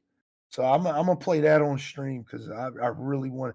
I might even play that joint off stream to be honest, because I need another game to play like when I'm not streaming because I'm about to beat my third playthrough of Resident Evil 4. Because I love that fucking Jesus game. Christ. I mean, I love that fucking game. Old or remake? The remake, bro. I'm trying to speed run that joint. I'm trying to get under 5 hours in that motherfucker. Okay. I'm getting close. This playthrough, I'm probably gonna end it at like 7 hours. But the next one, I'm going for either 6 or 5 hours. I'm not gonna stop playing that shit till I get under 5 hours, dog. 5 or less hours. Yeah, I mean, because I love that game. That game's so good. But yeah, y'all gotta play Witcher 3, dog. I mean, put that on your poll. Witcher 3, man. Stream that joint. That's a great game, dog. It'll be the next one I do, probably. It'll be between that, Jedi Fallen Order, something else. I know. It's just like when I play it off stream, I get distracted and I forget about it. That's what happens to me. That's why with like streaming, and I told people the other day, this year for me is gonna be like really single player heavy because it's like I've always been a single player person at heart. I've always enjoyed playing games more by myself than with others. So it's like a lot of the games that I'm planning on playing this year are going to be single player games. But I cannot wait for Monster Hunter Wilds. I already pre-ordered it. I got my Steelbook. I can't wait. We're going to run that game that whole weekend. You know what I mean? So make sure y'all come. Yeah, that's partly the reason why I upgraded my PC because I was like, I could barely run that fucking beta on my PC. So I was like, it's time to upgrade. Yeah, it's been years. I bought it on PlayStation, but we going to link up that weekend, man. It is crossplay, isn't it? It's crossplay, yeah. I was playing Fantastic. The beta with Foxy. Shout out Foxy, who's on PC. So, and it was a little difficult to do, but it's not like that bad. Yeah, their multiplayer system is weirder. I thought it was gonna be like if you're in a squad, y'all could just run around the map and do whatever the fuck you want, but you have to actually start a hunt to do any of that shit. So it's like, oh, okay. Nah, man. Really? You sure? Because every time I tried to do it with the Sleepy Gang, they were like, when I was with Foxy and Black, bro, like there was a point where they were doing a whole hunt on the other side of the map, and I was still like close to like the little town area, just fishing and shit because there is fishing and it's great. Yep. I mean, it's great. So yeah, it's a great game, dog. I cannot wait for Wilds, dog. That's gonna be a Friday night fight game, man. That game is gonna be absolutely wild. I can't wait, man. I see what you did there, man. I see what you did there, man. What about you're a soccer player, Warren. You love soccer, dog. You love my fault. You love football. I mean, you like I'm not football. one of those snobby people who has to correct people on how to. It's soccer or football, whatever works for you. Okay, those people who get into those fights are weird. Yeah, I mean, you like football. So there's a game called Rematch, and I think it's from the people who made Sifu. That game Sifu. They made this soccer game. It's like an arcade soccer game, man. Would you want to play that, man? I need to see the trailer. I haven't. I am unaware that this game exists. Yeah, I'll send you that joint off after we've done this stuff. I think you would like it, man. It's it's a good little joint, man. Good little joint. Mm. Oh shit.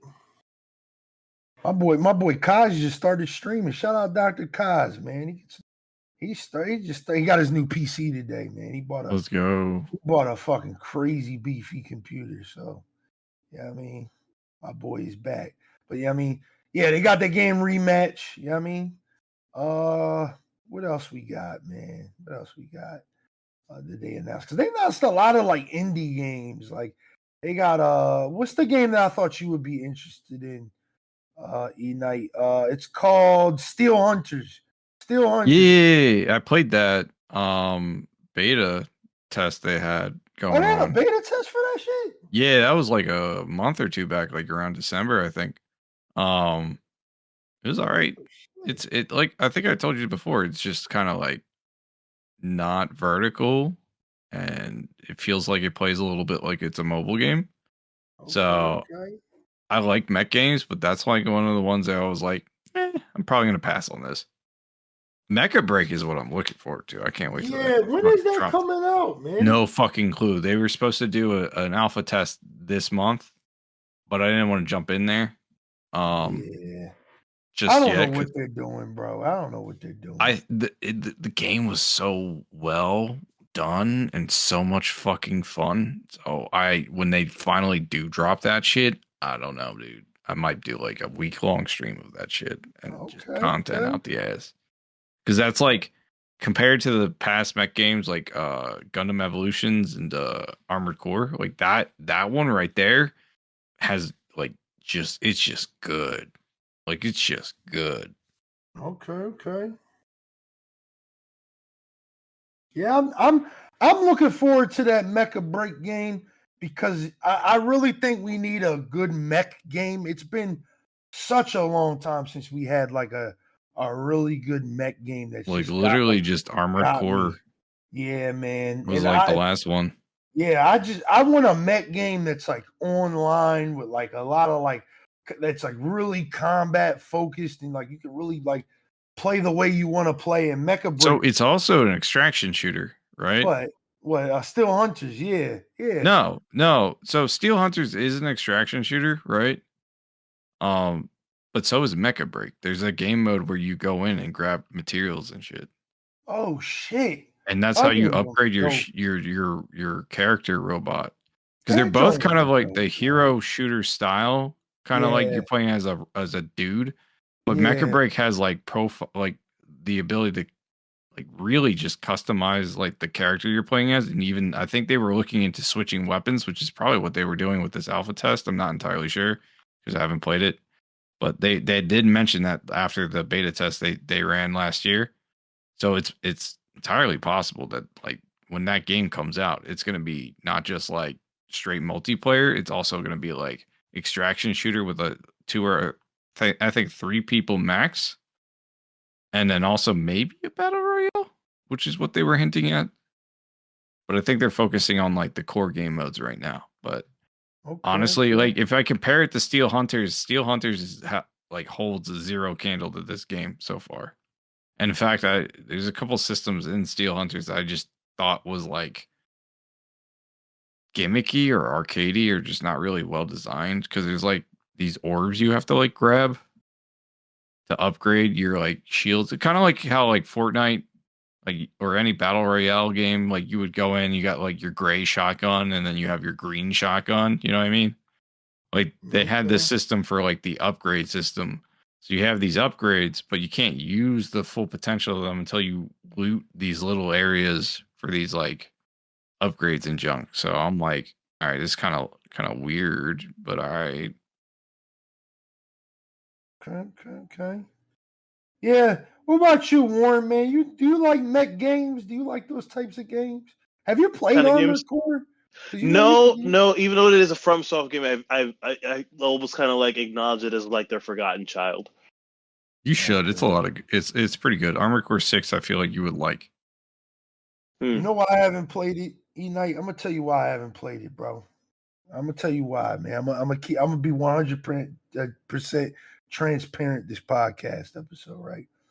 I haven't played Armored Core because I heard a statistic that like 60% of people were getting stuck on that helicopter boss, which is like the first 20 minutes in. Yeah. And I didn't want to be part of that statistic. So I said, you know what? I could tell you the reason. I can tell you the reason why they got stuck. Because just like Elden Ring, there's a melee button, and that melee button builds like a stun meter, and you need to stun the helicopter boss to do significant damage. So kind of like how Sekiro's with posturing and whatnot. Yeah, so it's like I said, that mechanic alone is what you need to really learn throughout the game, because plenty of bosses, that's not even the hardest boss. The hardest boss was the skill check, like several missions after that, and he has these energy shields that you need specific weapons to like counter through, or you need to use your energy blade thing to get into, and he's like flying around the map. So like he's hard to get like just nail down. So it's really just like the only beautiful thing about the game though is like, unlike Elden Ring where you have to maybe run back, you just go back to the garage after you lose, respec your dude, and then just go right back into the mission. Like it's not like an open world game where you have to go run around. So it streamlines that process, but the fights are a lot of fun, and there is a diverse like choices and stuff for you to choose. And the end game boss, oh my god, depending on what you do, it's fucking awesome. Like every single one you fight is awesome. So you should really check it out. I might, man. We'll see, man. You know how I feel about these Soulsborne games, man. Plus, there's like multiplayer. We can 1v1 each other, and then like we can just take off all our weapons and shit, and just do Rock'em Sock'em Robots. That's something I really do like about the like Elden Ring. When I did play, was that invasion shit. I love that invasion shit. Yeah. It can be quite annoying sometimes if you're just on a quest. You have a bunch of ruins on you, and you're like, okay, I can upgrade now. And here comes this motherfucker out of nowhere, and you're just ill prepared and low on health, and you just try to make it to the next fucking site of grace and shit. It's just fucking annoying. Yeah, so but I realized that it only works, like player invasions only happen when you have co-op on, like when you're actively with another person.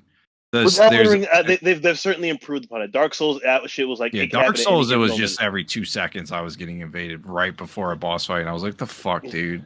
So I just turned it off.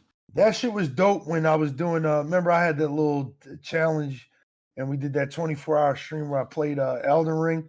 And it was me, Mayabuki, and fucking Crazy, and we kept getting invaded like every 5 seconds.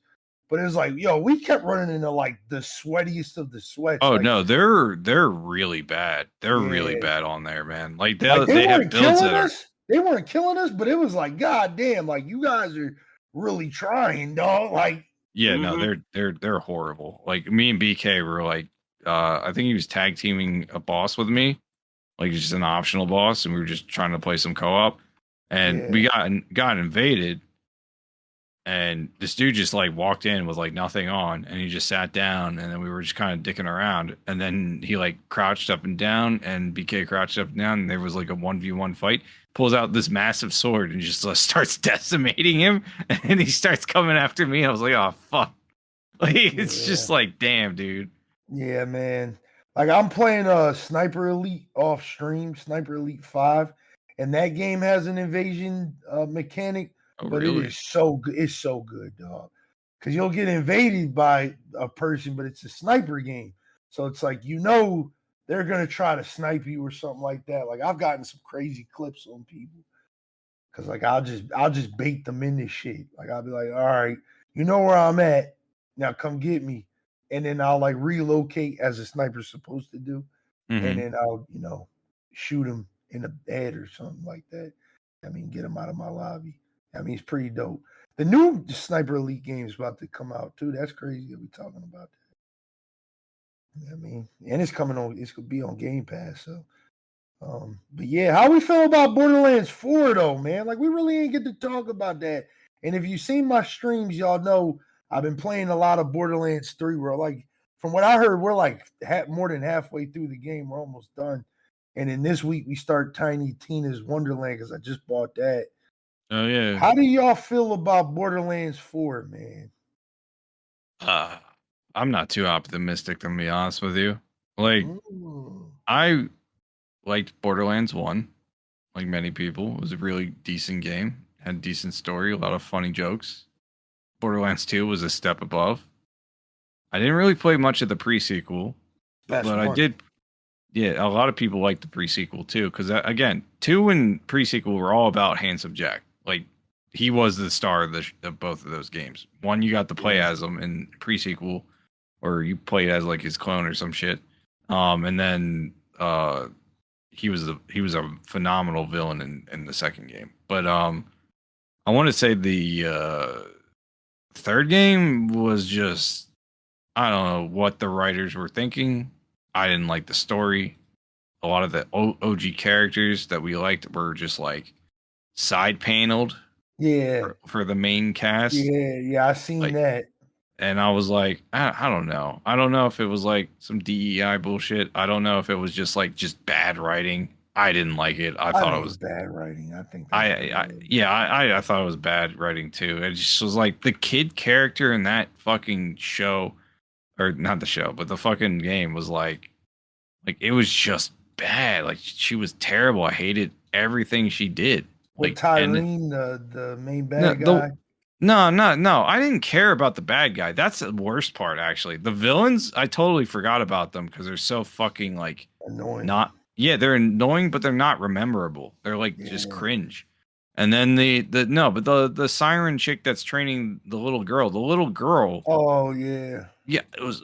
I don't know why they wrote her the way they did. They didn't make her likable in any way, shape, or form. And then spoiler alert. Wait, did you play 3? I'm playing it now, so yeah, don't spoil it. All right, I won't spoil it. But there's a part that you're gonna see, and you're gonna get upset because of the way she reacts. Oh, I got to that part. I know what you're talking about when you kill the vault thing, vault monster, and then what's her name dies, and then she's just like, I was like, oh my god. Yeah, and then she blames everybody. Yeah. But she was the reason she died in the first place. Clearly. Yeah. I'm just the fuck. And then that actually pissed me off. I was like, dude, that was our two, you played Siren, right? In Borderlands 2. That's a Borderlands 2 main character. Yeah. It's when Roland dies in 2. You're just damn, I played the shit out of that dude and he's dead now. The fuck? Yeah, man.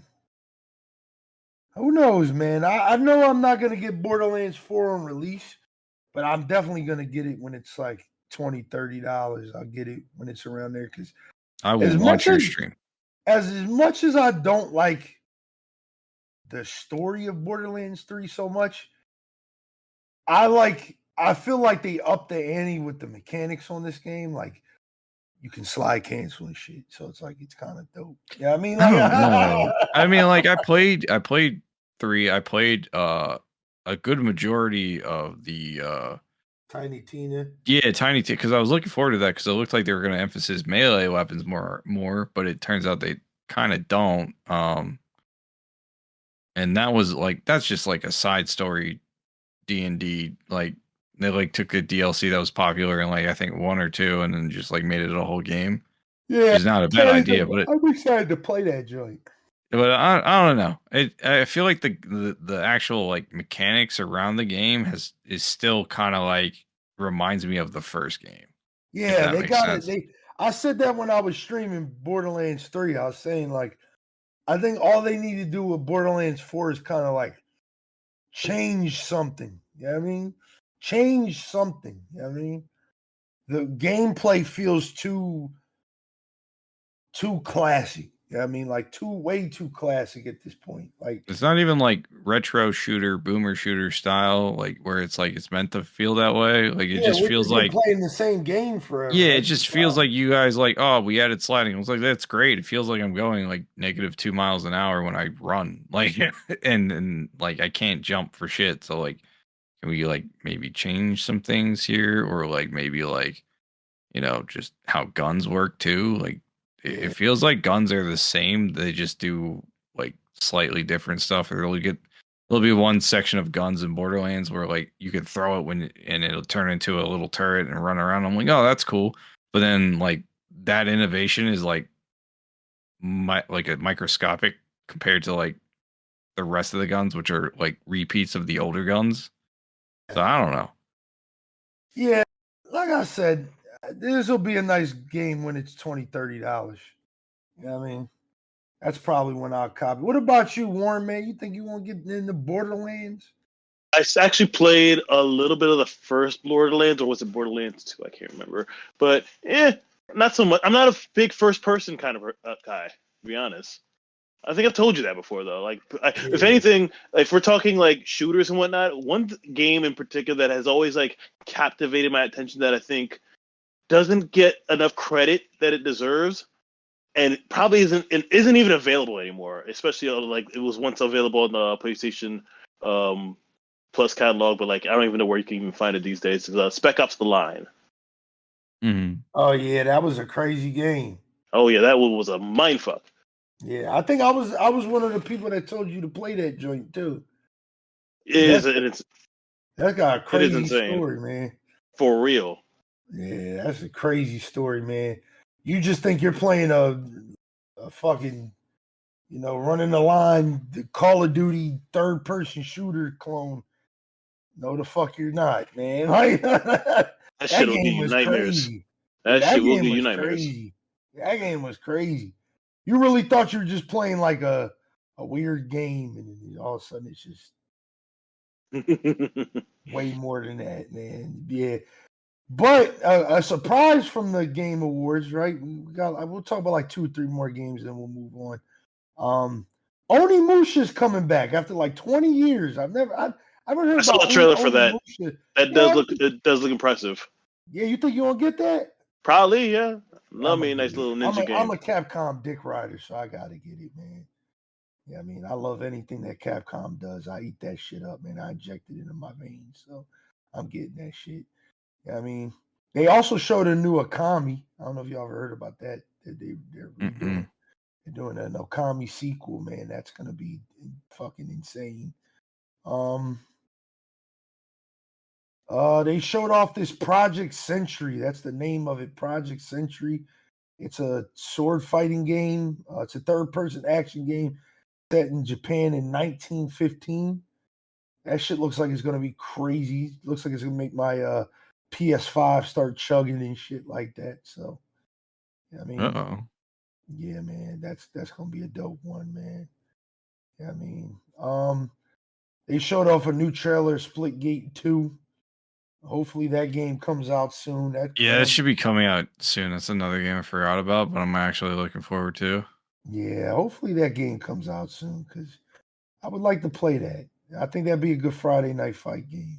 Oh yeah, for sure. Especially if they do big lobbies stuff too, because it looks like they're leaning into the competitive aspect of it. But like, what I really liked about that game was the large, like, just fun lobbies that we just run. Yeah, I'm ready. I'm ready to get back to that type shit. Get back to that old content with you guys, man. That'd be dope.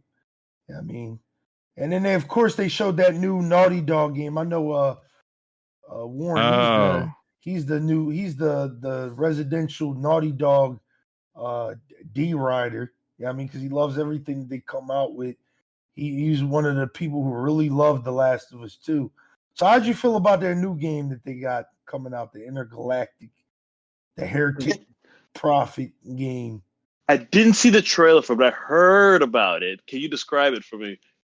It's the game where all the go woke, go broke guys are snapping because she shaved her head and shit. She's like a bald, it's Yeah, the bald girl. I didn't get why they were like that. To me, that doesn't scream fucking wokeness because the main character is female and shaved their head. I don't really get that shit. I don't know. I ain't gonna talk about I mean, that like shit no more. it. If it different, if it's like fucking the dialogue is cringe. Like, oh, speaking of cringe dialogue, weren't you gonna review Dragon Age? Oh yeah, I was. So yeah, that's a good way. It's a good way to wrap this up then. But well, yeah, on that, like the trailer looks like a sci-fi possible Souls or action adventure style game. I don't know. Got a sword. It's like an energy blade or some shit. Yeah, I'll send you the trailer, Warren. It looks like it honestly looks like it's gonna be a good game. It looks like it'll be a decent game. It's just we gotta see. We gotta see. So One game that you didn't like can't take away all the goodwill that Naughty Dog has done for you. I mean, you loved Last of Us 1. yeah, but the problem is, right, and we've talked about this off the podcast. We could talk about it here. The problem I have with Naughty Dog isn't just the problem I have with Naughty Dog. It's the problem that I have with Sony right now.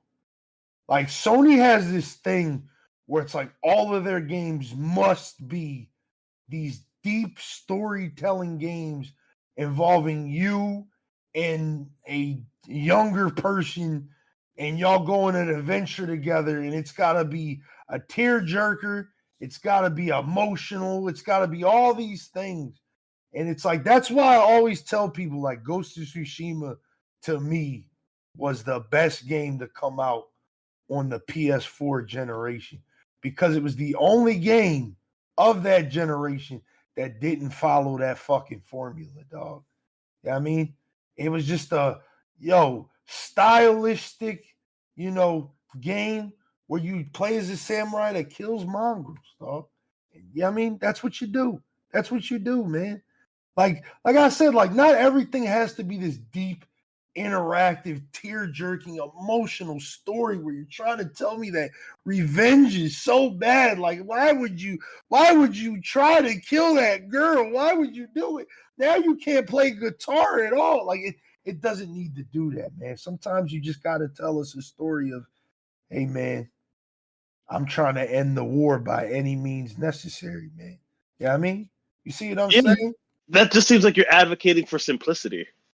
Nah, I just think that Sony has literally just think about it. God of War, Last of Us, Both of those games I Uncharted. loved. Uncharted for the most part I liked until the game's play got pretty repetitive.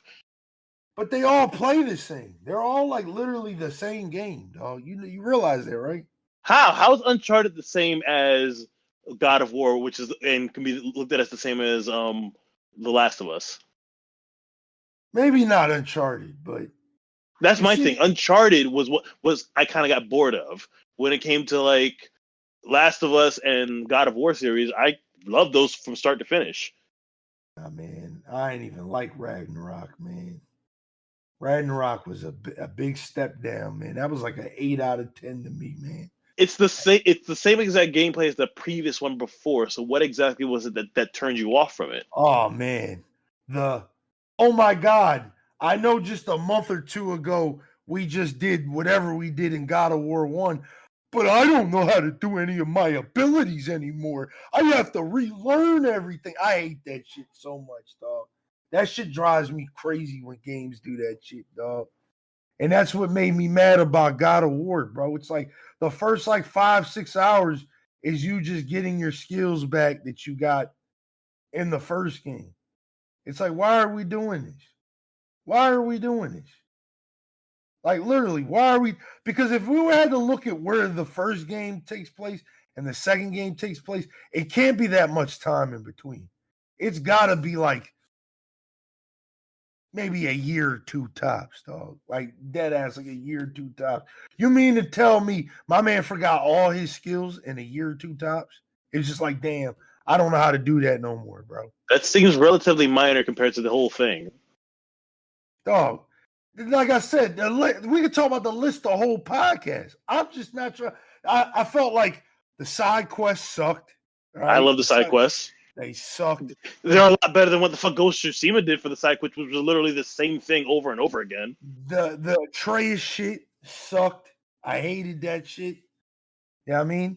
And sometimes I like the Atreus parts. Don't get me wrong. Sometimes I thought the Atreus parts were pretty good. But it sucked. It did suck, man. It was bad playing as him. You know what I mean? And the girl and shit. I just didn't like the game, dog. The game didn't get good till the last like 2 hours of it. Listen, I have no problem with you not liking the game as a matter of personal preference, but like as a critical evaluation, it seems pretty like lackluster and like hating on it because it tries to do stuff that pushes the envelope on what gaming ought to be.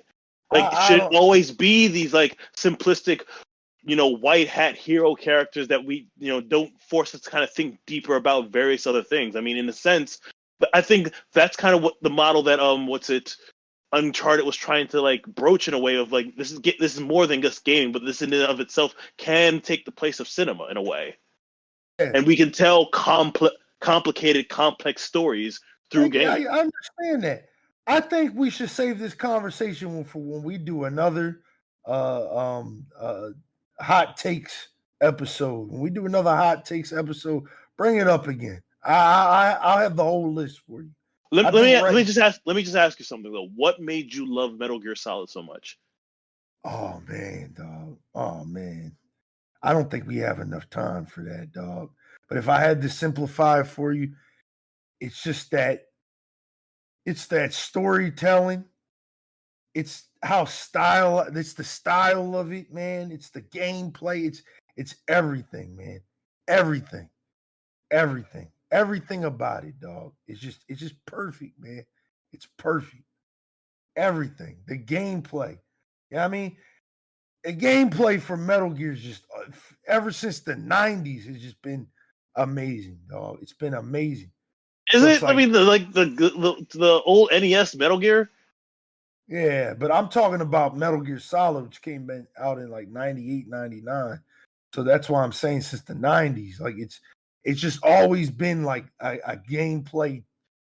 Think about it. The gameplay of Metal Gear from every Metal Gear game is 1000% different to the point where I tell you all the time, I cannot choose between Metal Gear Solid 3 or Metal Gear Solid 5, which one I like more.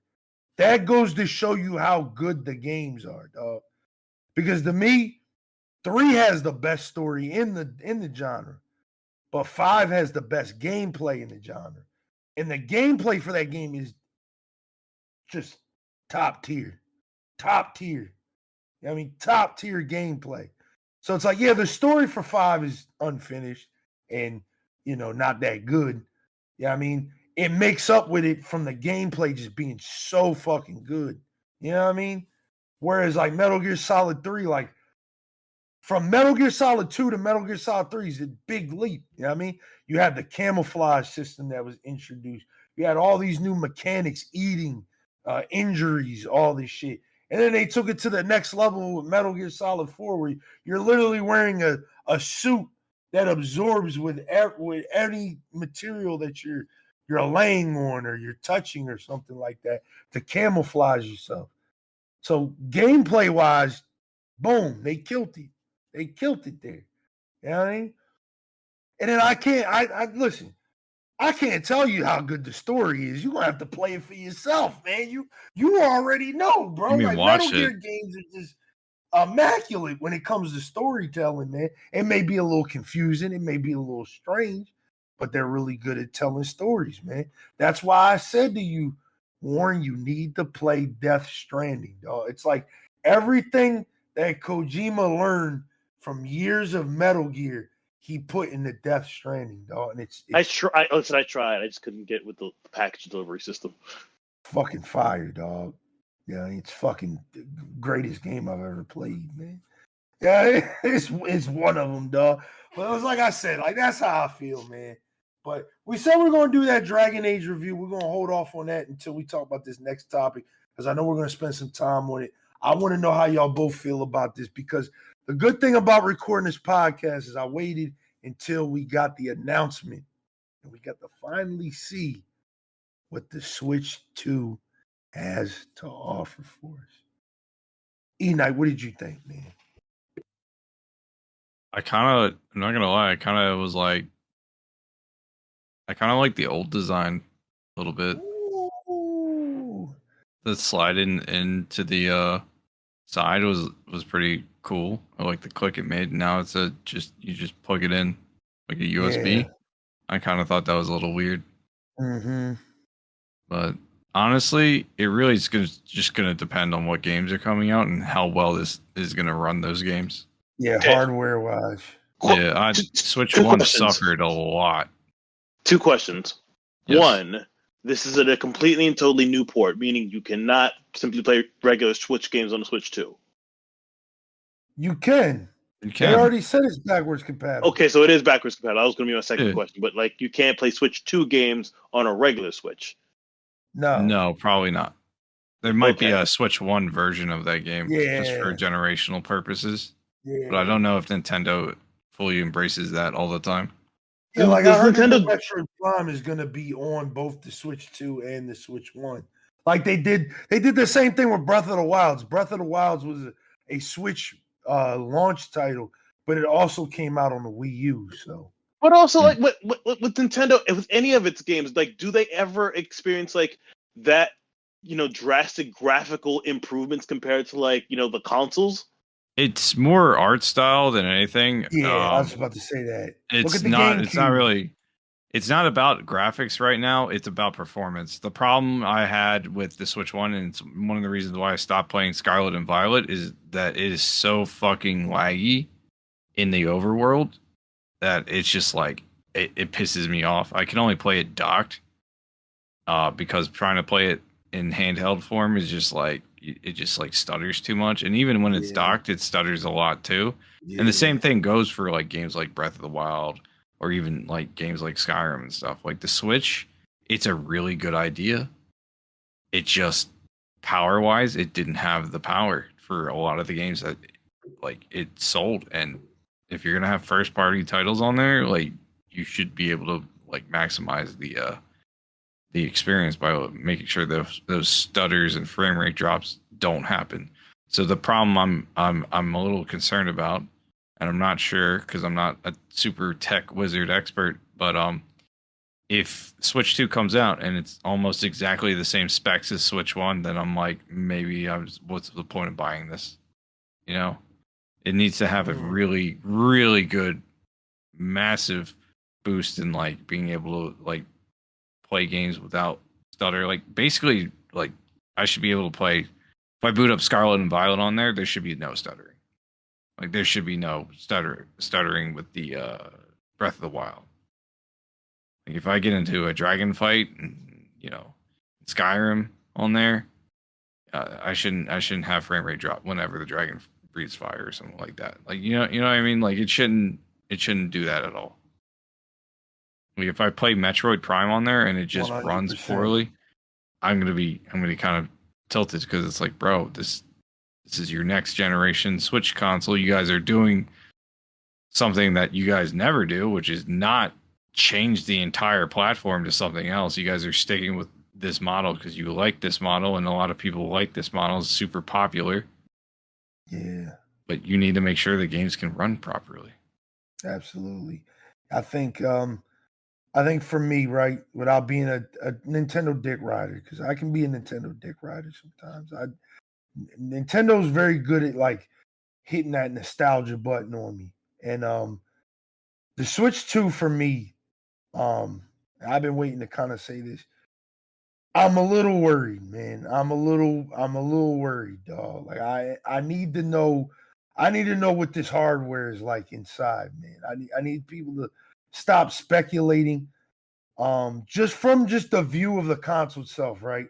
I do like the new Joy-Cons. I think they've kind of learned their lesson with the Switch 1, and they kind of made the system a little bit more beefier, right? because I think the problem with the Switch 1, ergonomically, it didn't feel good to play for long periods of time in handheld mode.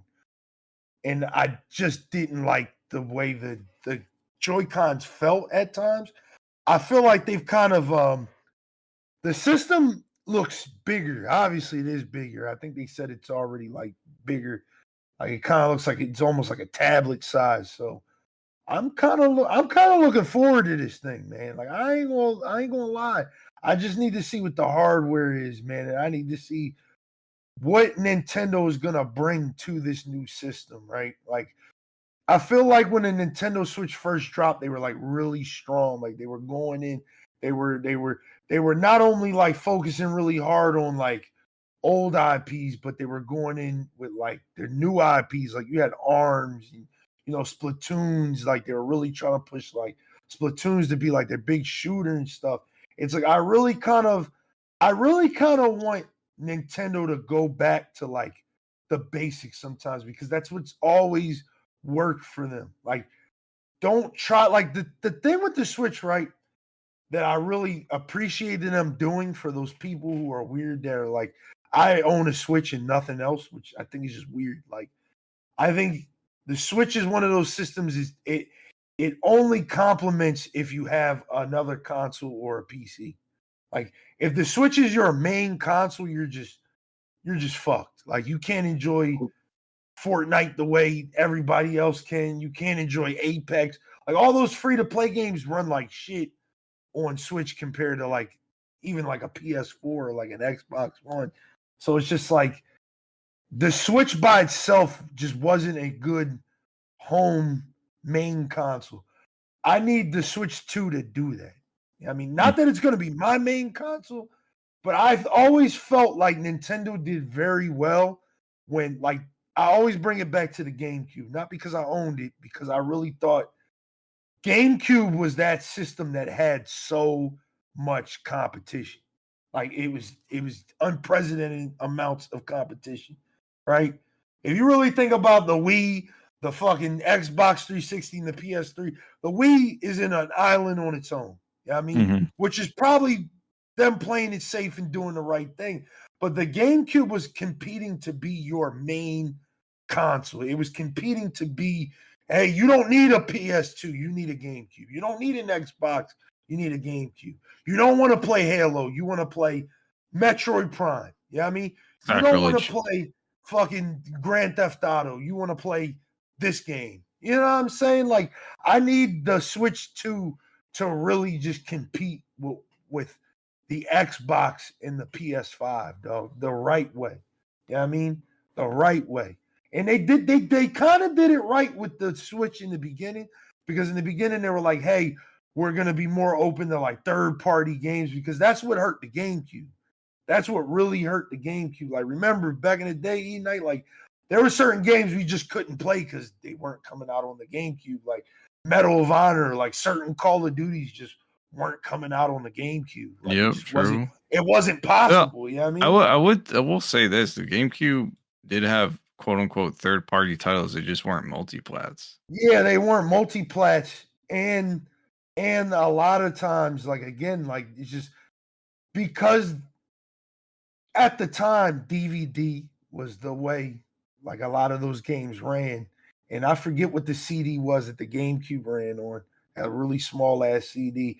It was kind of hard for a lot of, developers and publishers to work with, because it was like, it's just more expensive for them to, R&D that type of shit.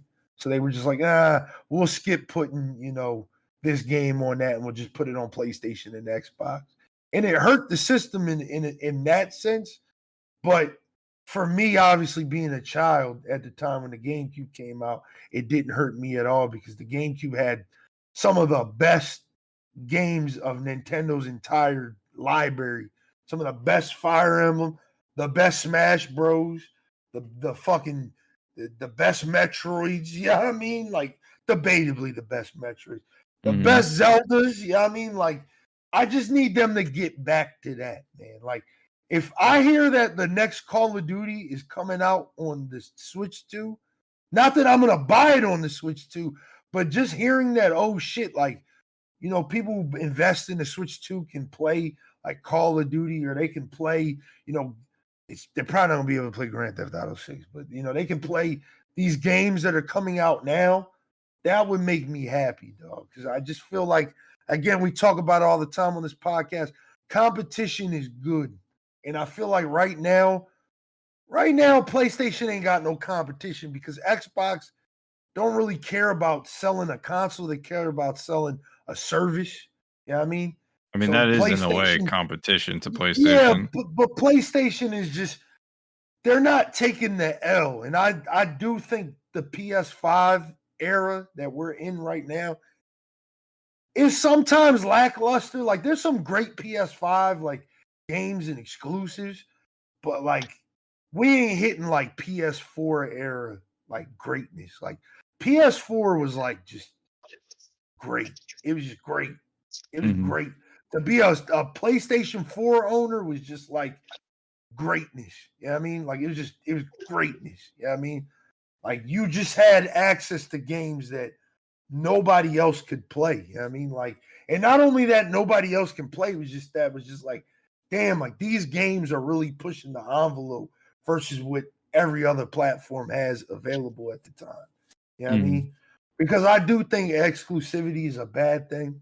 You know what I mean? I'm one of those people that are kind of advocating for exclusivity to kind of die off. And it is dying. I mean, from even Microsoft saying that they're going to put Halo on PlayStation is fucking crazy. Like, that's fucking, you know what I mean? Like, that's crazy. But you know, Nintendo will never do that. They will never do that. Mario will never be on, dog.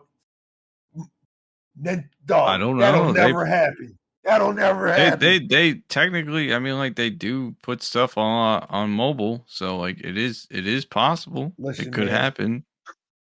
Fortnite is one of the biggest games in the world. They cannot get Mario in Fortnite. They cannot do it. Nintendo refuses to let any of their IPs be put on a platform that they do not support, dog. They do not support it, dog. And if they do put it on their platform, it has to be exclusive to their platform and their platform only. You know what I mean? Like, it's just, it's Nintendo's never gonna play nice when it comes to that. They'll play nice with the cross play all day, but fucking Mario on Sony? Hell no. It ain't happening. So I just need them to be competitive, because from what I've been hearing about this new generation that we're gonna be going into with console gaming and even with PC gaming, because if you looked at CES, Eknight, if you watched CES, the electronic expo thing where they showed off the new graphics cards and shit. Yeah, they released the 50 series or the 5000 series. Yeah, they showed off 1,000 different peripherals to play, you know, your Steam library or your Epic library on a tablet or like on a handheld. And I have a big feeling that this next generation that we're going into is going to be like a hybrid generation where it's like you got your console and then you got some type of peripheral or whatever that you'll be able to play your games on. Honestly, I can also see VR coming out swinging too, because I don't know. They had a lot of decent titles come out last year. Yeah, especially one that I wanted to play really bad, but which I didn't one? have. The Aliens game, man. Oh man, bro, no, that looked really good. I own VR, and I'll tell you, dog, like, I just don't think VR is there yet, man. It's just not there yet. It's not there yet, man. I love VR. I love my headset. I love being able to play Skyrim in VR. That is incredible, but it's just, it's not there yet, man. We gotta give it more time. It'll get there, but I think with this next generation, the like Xbox has been talking about having like a handheld supporting their next console. I don't know if you heard the name. It's supposed to be Xbox Prime or something like that. Or yeah, these names are getting confusing, and I'm losing track of this shit, man. Prime or some shit like that. They can't go through a simple 1, 2, 3 model. Nah, they just gotta give me all these lists. Nuts, dog. Yeah, and then you got like. Go ahead. Oh shit! I was just gonna say they gotta like come up with like names now, because like fucking PlayStation's on like PlayStation 5. Like it's about to be on like PlayStation 6 in like a couple of Yeah. years. Like it's kind of like they cut Xbox is like, you know what, we're just gonna come up with cool names. And you see, Sony already went to that jump. Like they got a lot of people gave it a lot of shit. I want to give a review to that too, of the PlayStation Portal because I own that joint. Oh, You shit, can I see don't go ahead. even know what that is. Is that like a handheld? That's their handheld thing. It's like their mirroring device. Oh, okay. It's So that it's not mirror a device thing. true Yeah, separate like thing. you can't put games directly on it. You have to be connected to internet, and your PlayStation has to be connected to Yeah. internet wherever it's at. Yeah, And you can play games anywhere, like anywhere. that's like if you have money to piss away, man. I don't know. I mean, to Like- be fair with you, right? Because this is where I was in the market at the time. I was in the market. I wanted to either get a Steam Deck or I was going to get the Portal. And I was like, I was leaning towards getting the Steam Deck, but my Steam library is just not there yet compared to like my PlayStation. Like I have a lot of Steam games. I have a lot of Epic games. I do have a good amount that it's worth the purchase, but it's just like I don't play those games as much as I do my PlayStation games. So I was like, bet, let me get the Portal. It's $200 versus I think the Steam Deck starts at like $399 or like something like that. Yeah, I mean for like the base model. I mean, so it's just like I'm gonna get this $200 device so I can just play my games in bed or play my games on the go. And like I really like it, dog. Like at first, like it was just like, all right, like how strong is this gonna be on like a Wi-Fi, like somebody with a shitty Wi-Fi connection, or you're in a hotel Wi-Fi, or like even your mobile hotspot. And I've tested all three of those, and I've had no lag, lag, dog. Now, is it the best device to play Call of Duty on? Hell no. Like, yeah, I wouldn't play a shooter or anything on it because it ergonomically doesn't feel like the controller you're used to, playing it on. It's a smaller device, and you got a big ass screen in the middle of it. But like, it really definitely helped me chip away at my like backlog and shit. Like when I went away to my grandmom's during Thanksgiving, brought it with her. Internet's not the best, but it ran perfectly fine. I had no issues. I was playing Dragon Age Veilguard the whole time. It looked great because I think it's an OLED screen. So, I mean, it's like everything looks great. Everything looks great. I think it's good. I just wish that you could just put games natively on it. But you heard that they're going to probably coming out with the PSP2 soon. So, I mean, it looks like Sony. That's just the code name or whatever the analysts are saying is the PSP2. Because like I said, I think that there's a market there now. Like the market is in high demand for a handheld device that you can play your console games or your Steam games or whatever on the go. And the Switch showed that, man. The Switch really was the best thing about the Switch was being able to be like, I want to go lay in bed. You bring that thing with you and you're playing the same games you just playing on your TV in your bed. Like you couldn't beat that, man. You can't beat that, just that parity of being able to play your game anywhere in the house. Like you don't have to be locked to your setup. I know for like my setup is comfortable, but sometimes I want to go lay on the couch, man. Or I want to go lay in the bed with my girl and play my games. So it's like, I'm glad that we have these options now. And I think that the next generation that we're going into is going to be really hard pushing that. So don't be surprised if I know Valve already said like they're not going to come out with a Steam Deck 2 until they can do like a massive jump, in hardware from the Steam Deck 1 to Steam Deck 2. So we may be a ways off from like a Steam Deck 2, but just like I said, don't be surprised if like that's just the new wave that everybody's on, like Steam Deck. And can you convince PlayStation me? Portals and shit. Go ahead. Can you convince me to get a Steam Deck?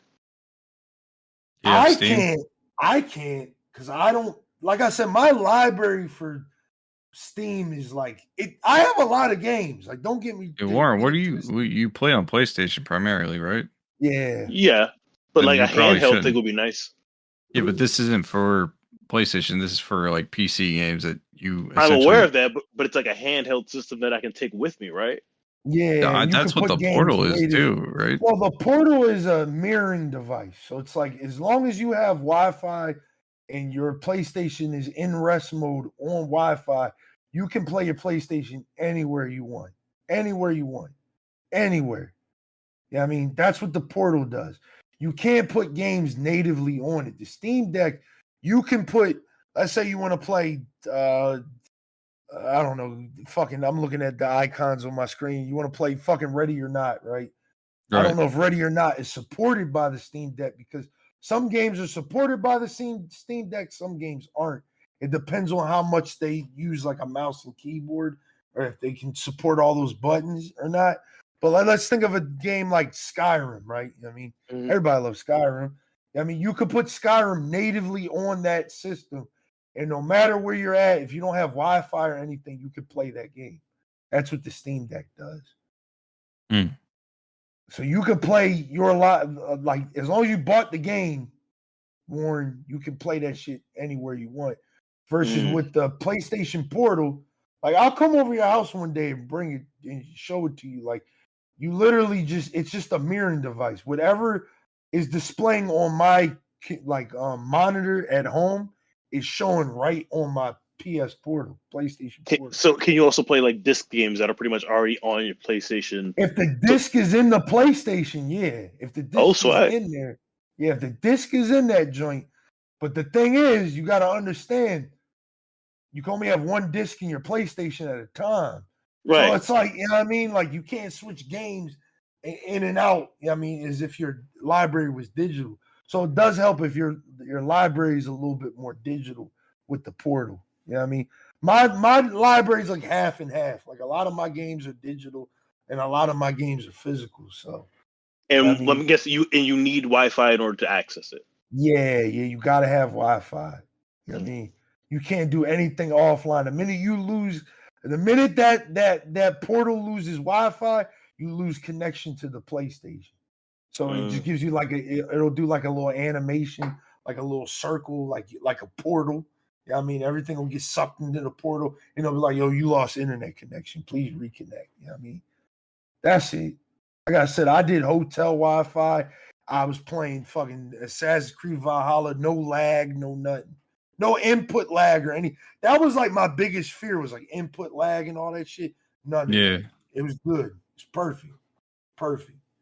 Like I said, like I wouldn't play anything like too intensive on it. Like I'm not gonna try to play like Call of Duty or anything on it because it's just again, it just ergonomically doesn't feel like my controller, so I know I wouldn't do that good. But like if you're playing like Elden Ring or fucking like Dragon Age or something, it feels really good. You know what I mean, it feels really good for that. Cyberpunk, I've been playing Cyberpunk on it. It feels really good. You know what I Mm-hmm. mean, it's a good system for that. But I think I think this next, generation we going into, that's what it's gonna be, y'all. So get ready for that, man. You're gonna have to buy a $300, $400, $500 peripheral to go with your, PC or console purchase. I mean, of course you don't have to, but that's gonna be the new push. Is that hey, buy this, Legion handheld device so you can play fucking Halo Infinite in bed and shit. You know what I mean? Like it's gonna get to that point. And I'm all here for it because I just think being able to have that type of thing is kind of cool. You know what I mean? Like the Switch 2, I just hope it's just a powerful system that I can play anything I want on it. You know what I mean? Like, not that I'm gonna be like, I think I'm gonna buy Call of Duty on my Switch 2, but I would like the option to do that if I want to be weird. You know what I mean? So we got to see, man. The starting lineup looks good. We got a new Pokemon game. Yeah, Metroid Legends might be Prime. really good. Prime looked really good. Yeah, Pokemon Arceus is my favorite Pokemon game that's came out since like Diamond and Pearl. So, like, if this new Legends is like Arceus, I'm all in, dog. I'm It's all in. supposed to be. That's what the Legend series is.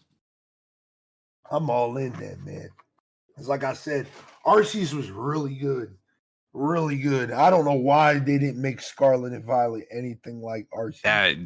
That's also tells me because like it's like I know they could maximize the resources because even Legends had like a little bit stutter, but like it wasn't as bad as Scarlet and Violet. Scarlet and Violet was just like it looked terrible and it like played terrible. Yeah, man. Still liked all the Pokemon in it. It's just gameplay And wise. then we're getting a new Mario Kart after like 10 years. Like, this is gonna be dope. I mean, and apparently with 24 players, like that's insane. That does sound sounds insane. awesome. Yeah, like they got like 20, like in the trailer, you seen like 24 lanes. It was like 24 different lanes. Like, so the Switch 2, man, I'm already just being a Nintendo dick rider. I'm a cop. I'm a cop. Jesus Christ. Because I want to stream Metroid, man. You know, I've been streaming the Metroid Dude, games I want on stream, so yeah, I want to stream Prime too, and I hope they do Echoes next.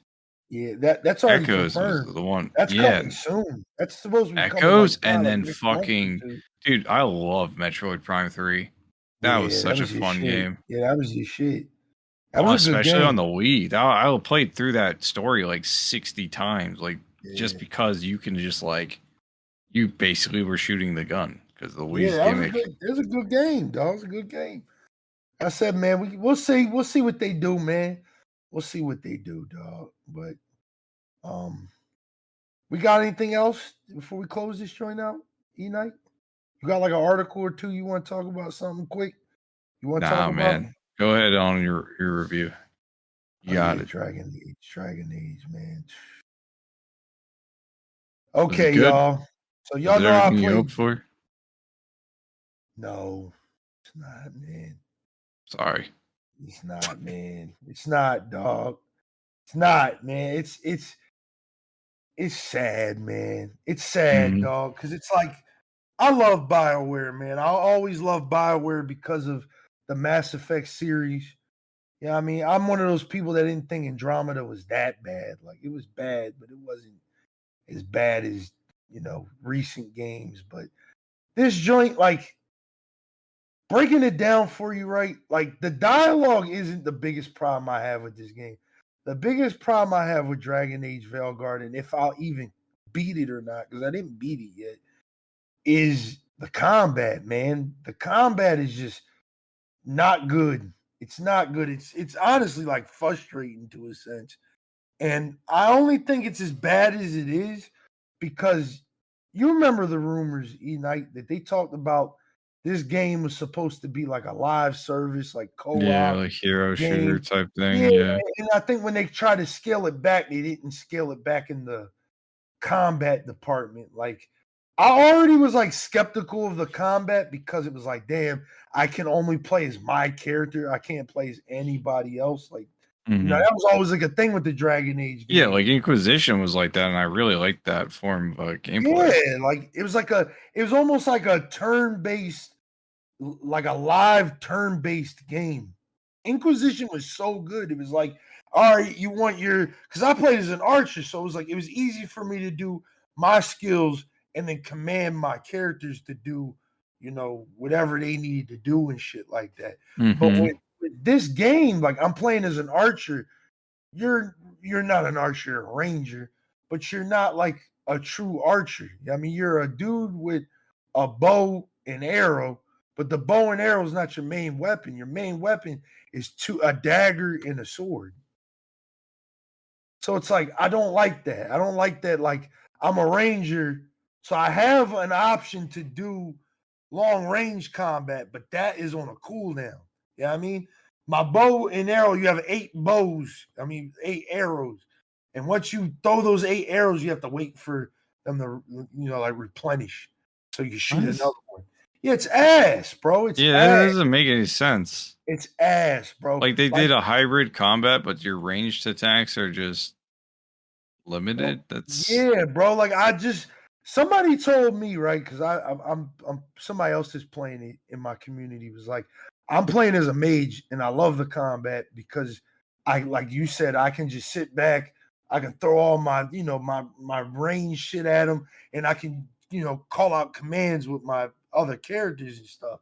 So maybe if I get time later, I'll restart my playthrough and start Is it as a really mage worth and it try though? it. I don't know. That's the thing. I don't know. Like the Like, dialogue isn't that bad. Like honest to God, like the dialogue is like not as good as older games, but there's sometimes like some little, choices that you make that are like, holy shit. Like, I mean, I really did that. And now I got to deal with the consequences. And I like that. They're not as heavy as they were in like Mass Effect 2 or 3 or Inquisition. I think that's the reason why a lot of people don't like the dialogue, because it doesn't seem like Yeah. you can really be like you're An only like, asshole. yeah, you can't be an asshole. You can't punch the news person Yeah. 3 times in a row like you did in Mass Effect. You can Yeah. only be kind of like, you can ask questions and Somewhat of a you can dick. you could just be ignorant. That's about it. Like, what if you want to be evil? Like, the fuck? Where's that? I want that. Yeah, man. I don't know. Like I said, I really like the graphics. The visually, like a lot of people don't like the art style. I really like the art style. Like it didn't bother me too much. I mean, I the don't know. art style. It seemed like it's kind of a weird, like, art, like the overall art style, but like some of the character designs seemed like they were kind of like much different Tampered than. with. Yeah, it's like Yeah. I very get that like vibe. if you compared it to Inquisition, like it's like night and day difference for certain like characters and creatures and shit. So I'm just like, eh. Yeah, for sure, bro. Like I said, like if I had to rate this game as of right now, unfortunately, I'm gonna have to give this game a 6 out of 10 as of right now. Like it's not bad, it's not mid, it's like just above, like it's a Slightly little, above average. it's below average. I mean, it's below average. Well, That's if what I think. if Yeah, it's a average, well, hey, what's your scale for average? Because average for me is like a 5. 5. Yeah, so it would be above average. Yeah, I Okay. think so. It's above average. Like it's not like, it's definitely not like the worst game I played. It's not a fucking Suicide Squad or anything. It's not a Mhm. Concord or anything. It's just a little bit better than those games, and that's not good enough. Now, granted, I got the game for $30, so it wasn't like I spent full price on this thing. So like that's why, like, I feel the way I Have you feel. played, besides Inquisition? Have you played the other Origin game, I Dragon Age? just bought Origins like 2 weeks ago on Steam. It was like $5. I got the Ultimate Edition. I might start it Okay. tonight. I mean, I got Because Dragon Age Origins. I know Dragon Age Origins, and then the other Dragon Age 2 games were super grimdark. So Yeah. like this, and so what's like the tone for this game then? Like, is it super like Guardians of the Galaxy, or is it? I don't know how to describe it. Is it as like? Is it like the vibes from the last game, like Inquisition? It has its, yeah, it's more like Inquisition. It has its dark moments, but it's like it's not as, because I played Dragon Age 2, and Dragon Age 2 is like dark, like that's just dark. I mean, so it's like, yeah, it's not like that, but I think for me, like I played Dragon Age 2 and Inquisition.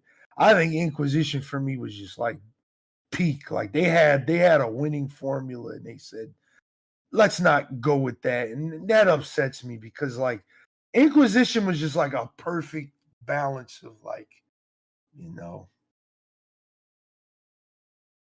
what, like it took Mass Effect, right, and translated it well into like a sword and shield type game. Yeah, I mean like a medieval game. So it's like it kind of, this game's combat just upsets me, man, because it's just like, as a ranger, I want to be able to prioritize my range skills, but can't. And it's just like, why am I a ranger? Or I don't think you're called a ranger. You're called a rogue. You're called a rogue. I mean, you're called a rogue. But it's no, but like, you see what I'm saying though? It's like fucked up. It's like fucked up, man. Like let me prioritize the sword, the bow and everything, bow and arrow over the sword and dagger thing. I mean, it sucks, man. The skill tree is nice, like the skill tree and being able to flesh out your, like, the character to your play style is really well. but like the combat every time I get into a combat instance, I'm like, oh my God, I'm about to have a bad time, dog. Like it's not fun sometimes, bro. It's not. Mm-hmm. It's not fun. I don't know if I'll beat it or not. I'm gonna try to, but I'm just I'm ready to move on to the next game. Which the next game for me is probably gonna be that Avowed game. Either Avowed or Stalker 2, whichever one I play first. I might play When did Stalker Avowed come out? Actually, I forget. February 18th.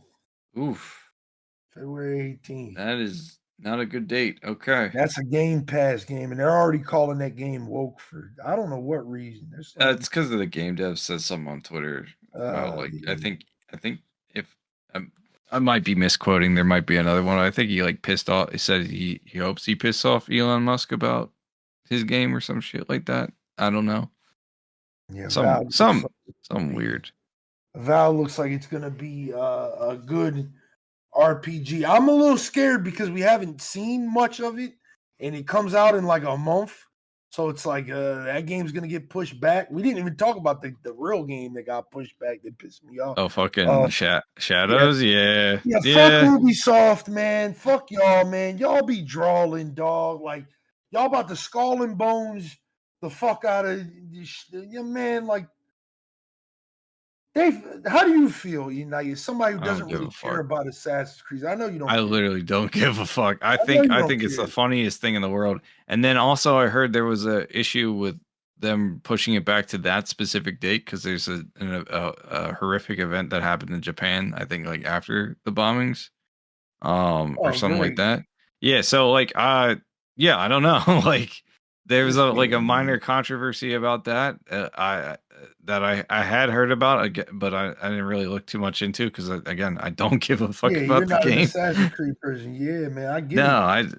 It's just it feels like they dropped the ball with like the PR on that game between like the woke shit and then the backlash on that, and then it would have been just like an eye roll, like, all right, guys, like, wait till the game comes out before y'all accuse it of that shit. And then it was like they had a fake history writer guy that over exaggerated and quoted himself as a source, and like that turned out to be fake, which pissed off the Japanese community.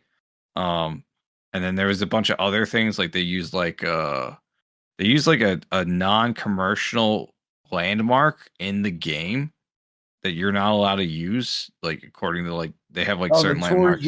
Yeah, the Torii Gates thing, and I was like, they're just doing shit, and they have like Japanese characters that don't make sense because Japanese content creators are like, this makes literally no sense. Like, like they just been getting hit in all sides with that game. Yeah, man. And I feel like it's either gonna get canceled at the last minute, or it's gonna come out and everyone's going to be like, it's okay. Yeah, man. I've been seeing the gameplay because they've been slowly trickling out gameplay to they can't really do anything else with it though. And it looks really good, man. I can't wait to play it, dog. It's way past it's pretty much done. It's just like, I think they're just taking shit out of the game with landmarks and stuff because they don't want to get sued. Yeah, like, I think that's what they're doing. It's that, and I really do think it's I think, and we've said this before, I think Ubisoft is putting all of their cards literally into this game being a hit, and they need it to be a hit. So it's like they need, even though it's got all this shit already that's going to affect it when it comes out, but we already know most of the people that are complaining about this game are the people that weren't going to play it in the first place. A lot of them are people who are not going to play it to begin with. So it's like they're just hoping that for the people like myself and others, that this game is good enough that we'll be like, hey, like, I really like this game. I really enjoy it, and maybe I can get a friend to play it or something like that. I mean, they need this game to just do good. You know what I mean? They need this game to do good, dog. They need this game to do good. And I think they just can't take any risks like they did with Skull and Bones. It was already a risk factor because it was like the world's first quadruple A game, and it costs like $3 trillion to make. Yeah, so. yeah. Its predecessor, Black Flag, would have been a more viable option as a multiplayer pirate game, but it's funny. It's And just that funny game's not shut down yet. They're about to go into year 2. Like, that shit's crazy. Like, I mean, it appeals to somebody at the very least, but it's like somebody's playing that shit. the people that play War Thunder or probably.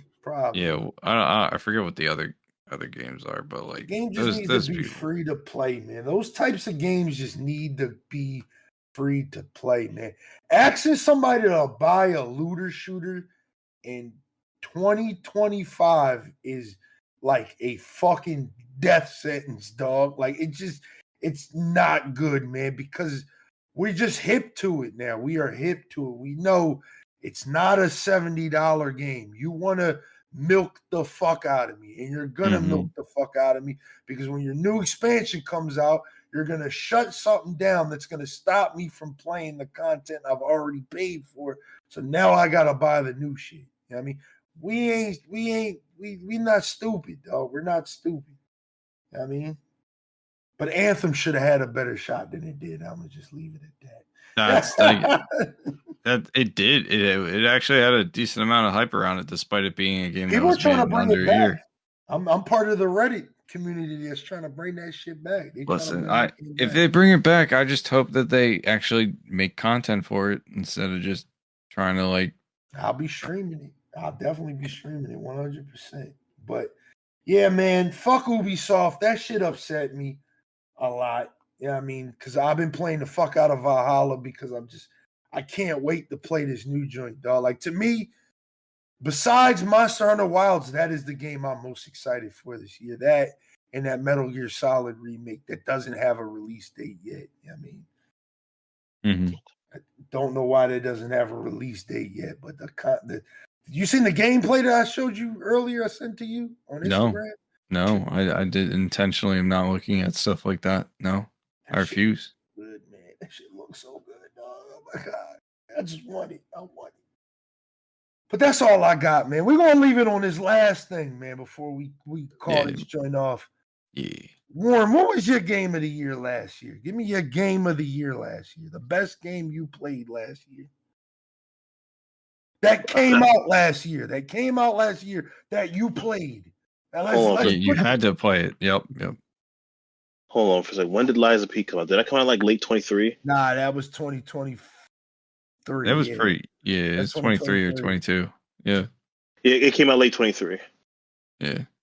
Shit.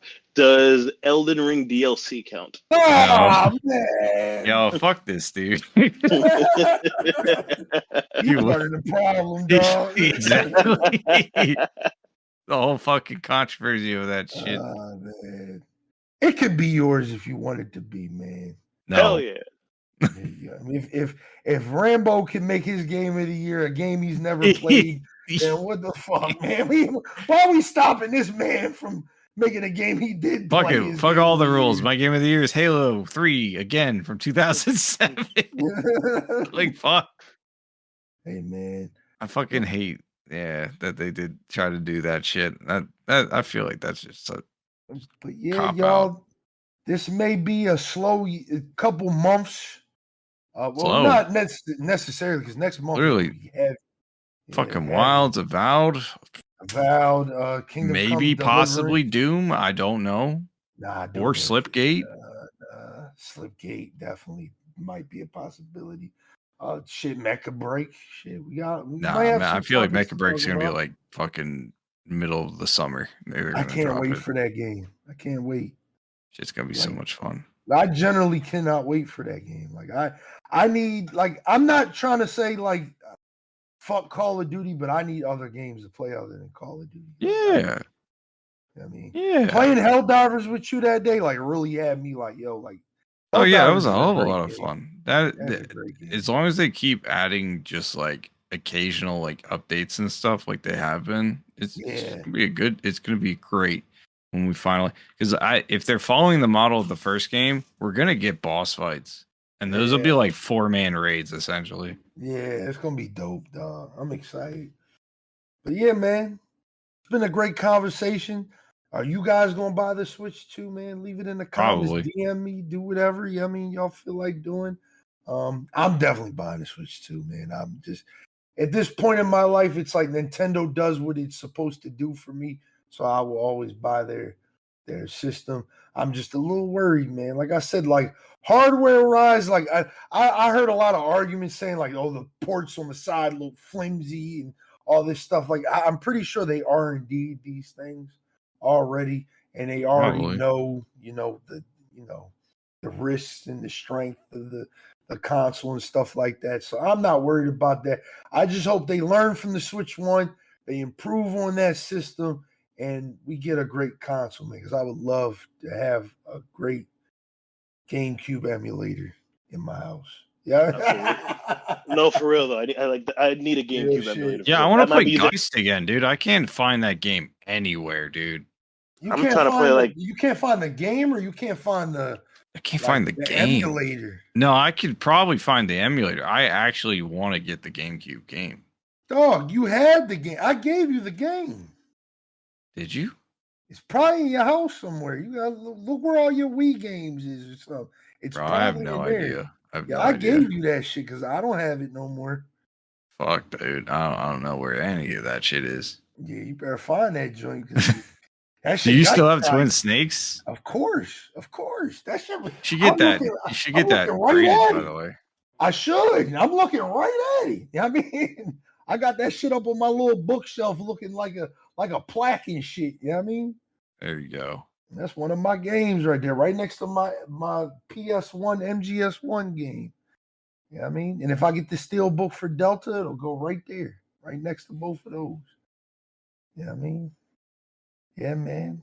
So, all right, y'all, that's all I got for this podcast, man. Make sure y'all check out the links down below, man. If you're watching the video version, please make sure you subscribe to the new channel, dog. We got a new channel just for the podcast, so it doesn't get lost in all the junk that I throw up on YouTube, because I'm trying to be more consistent on YouTube.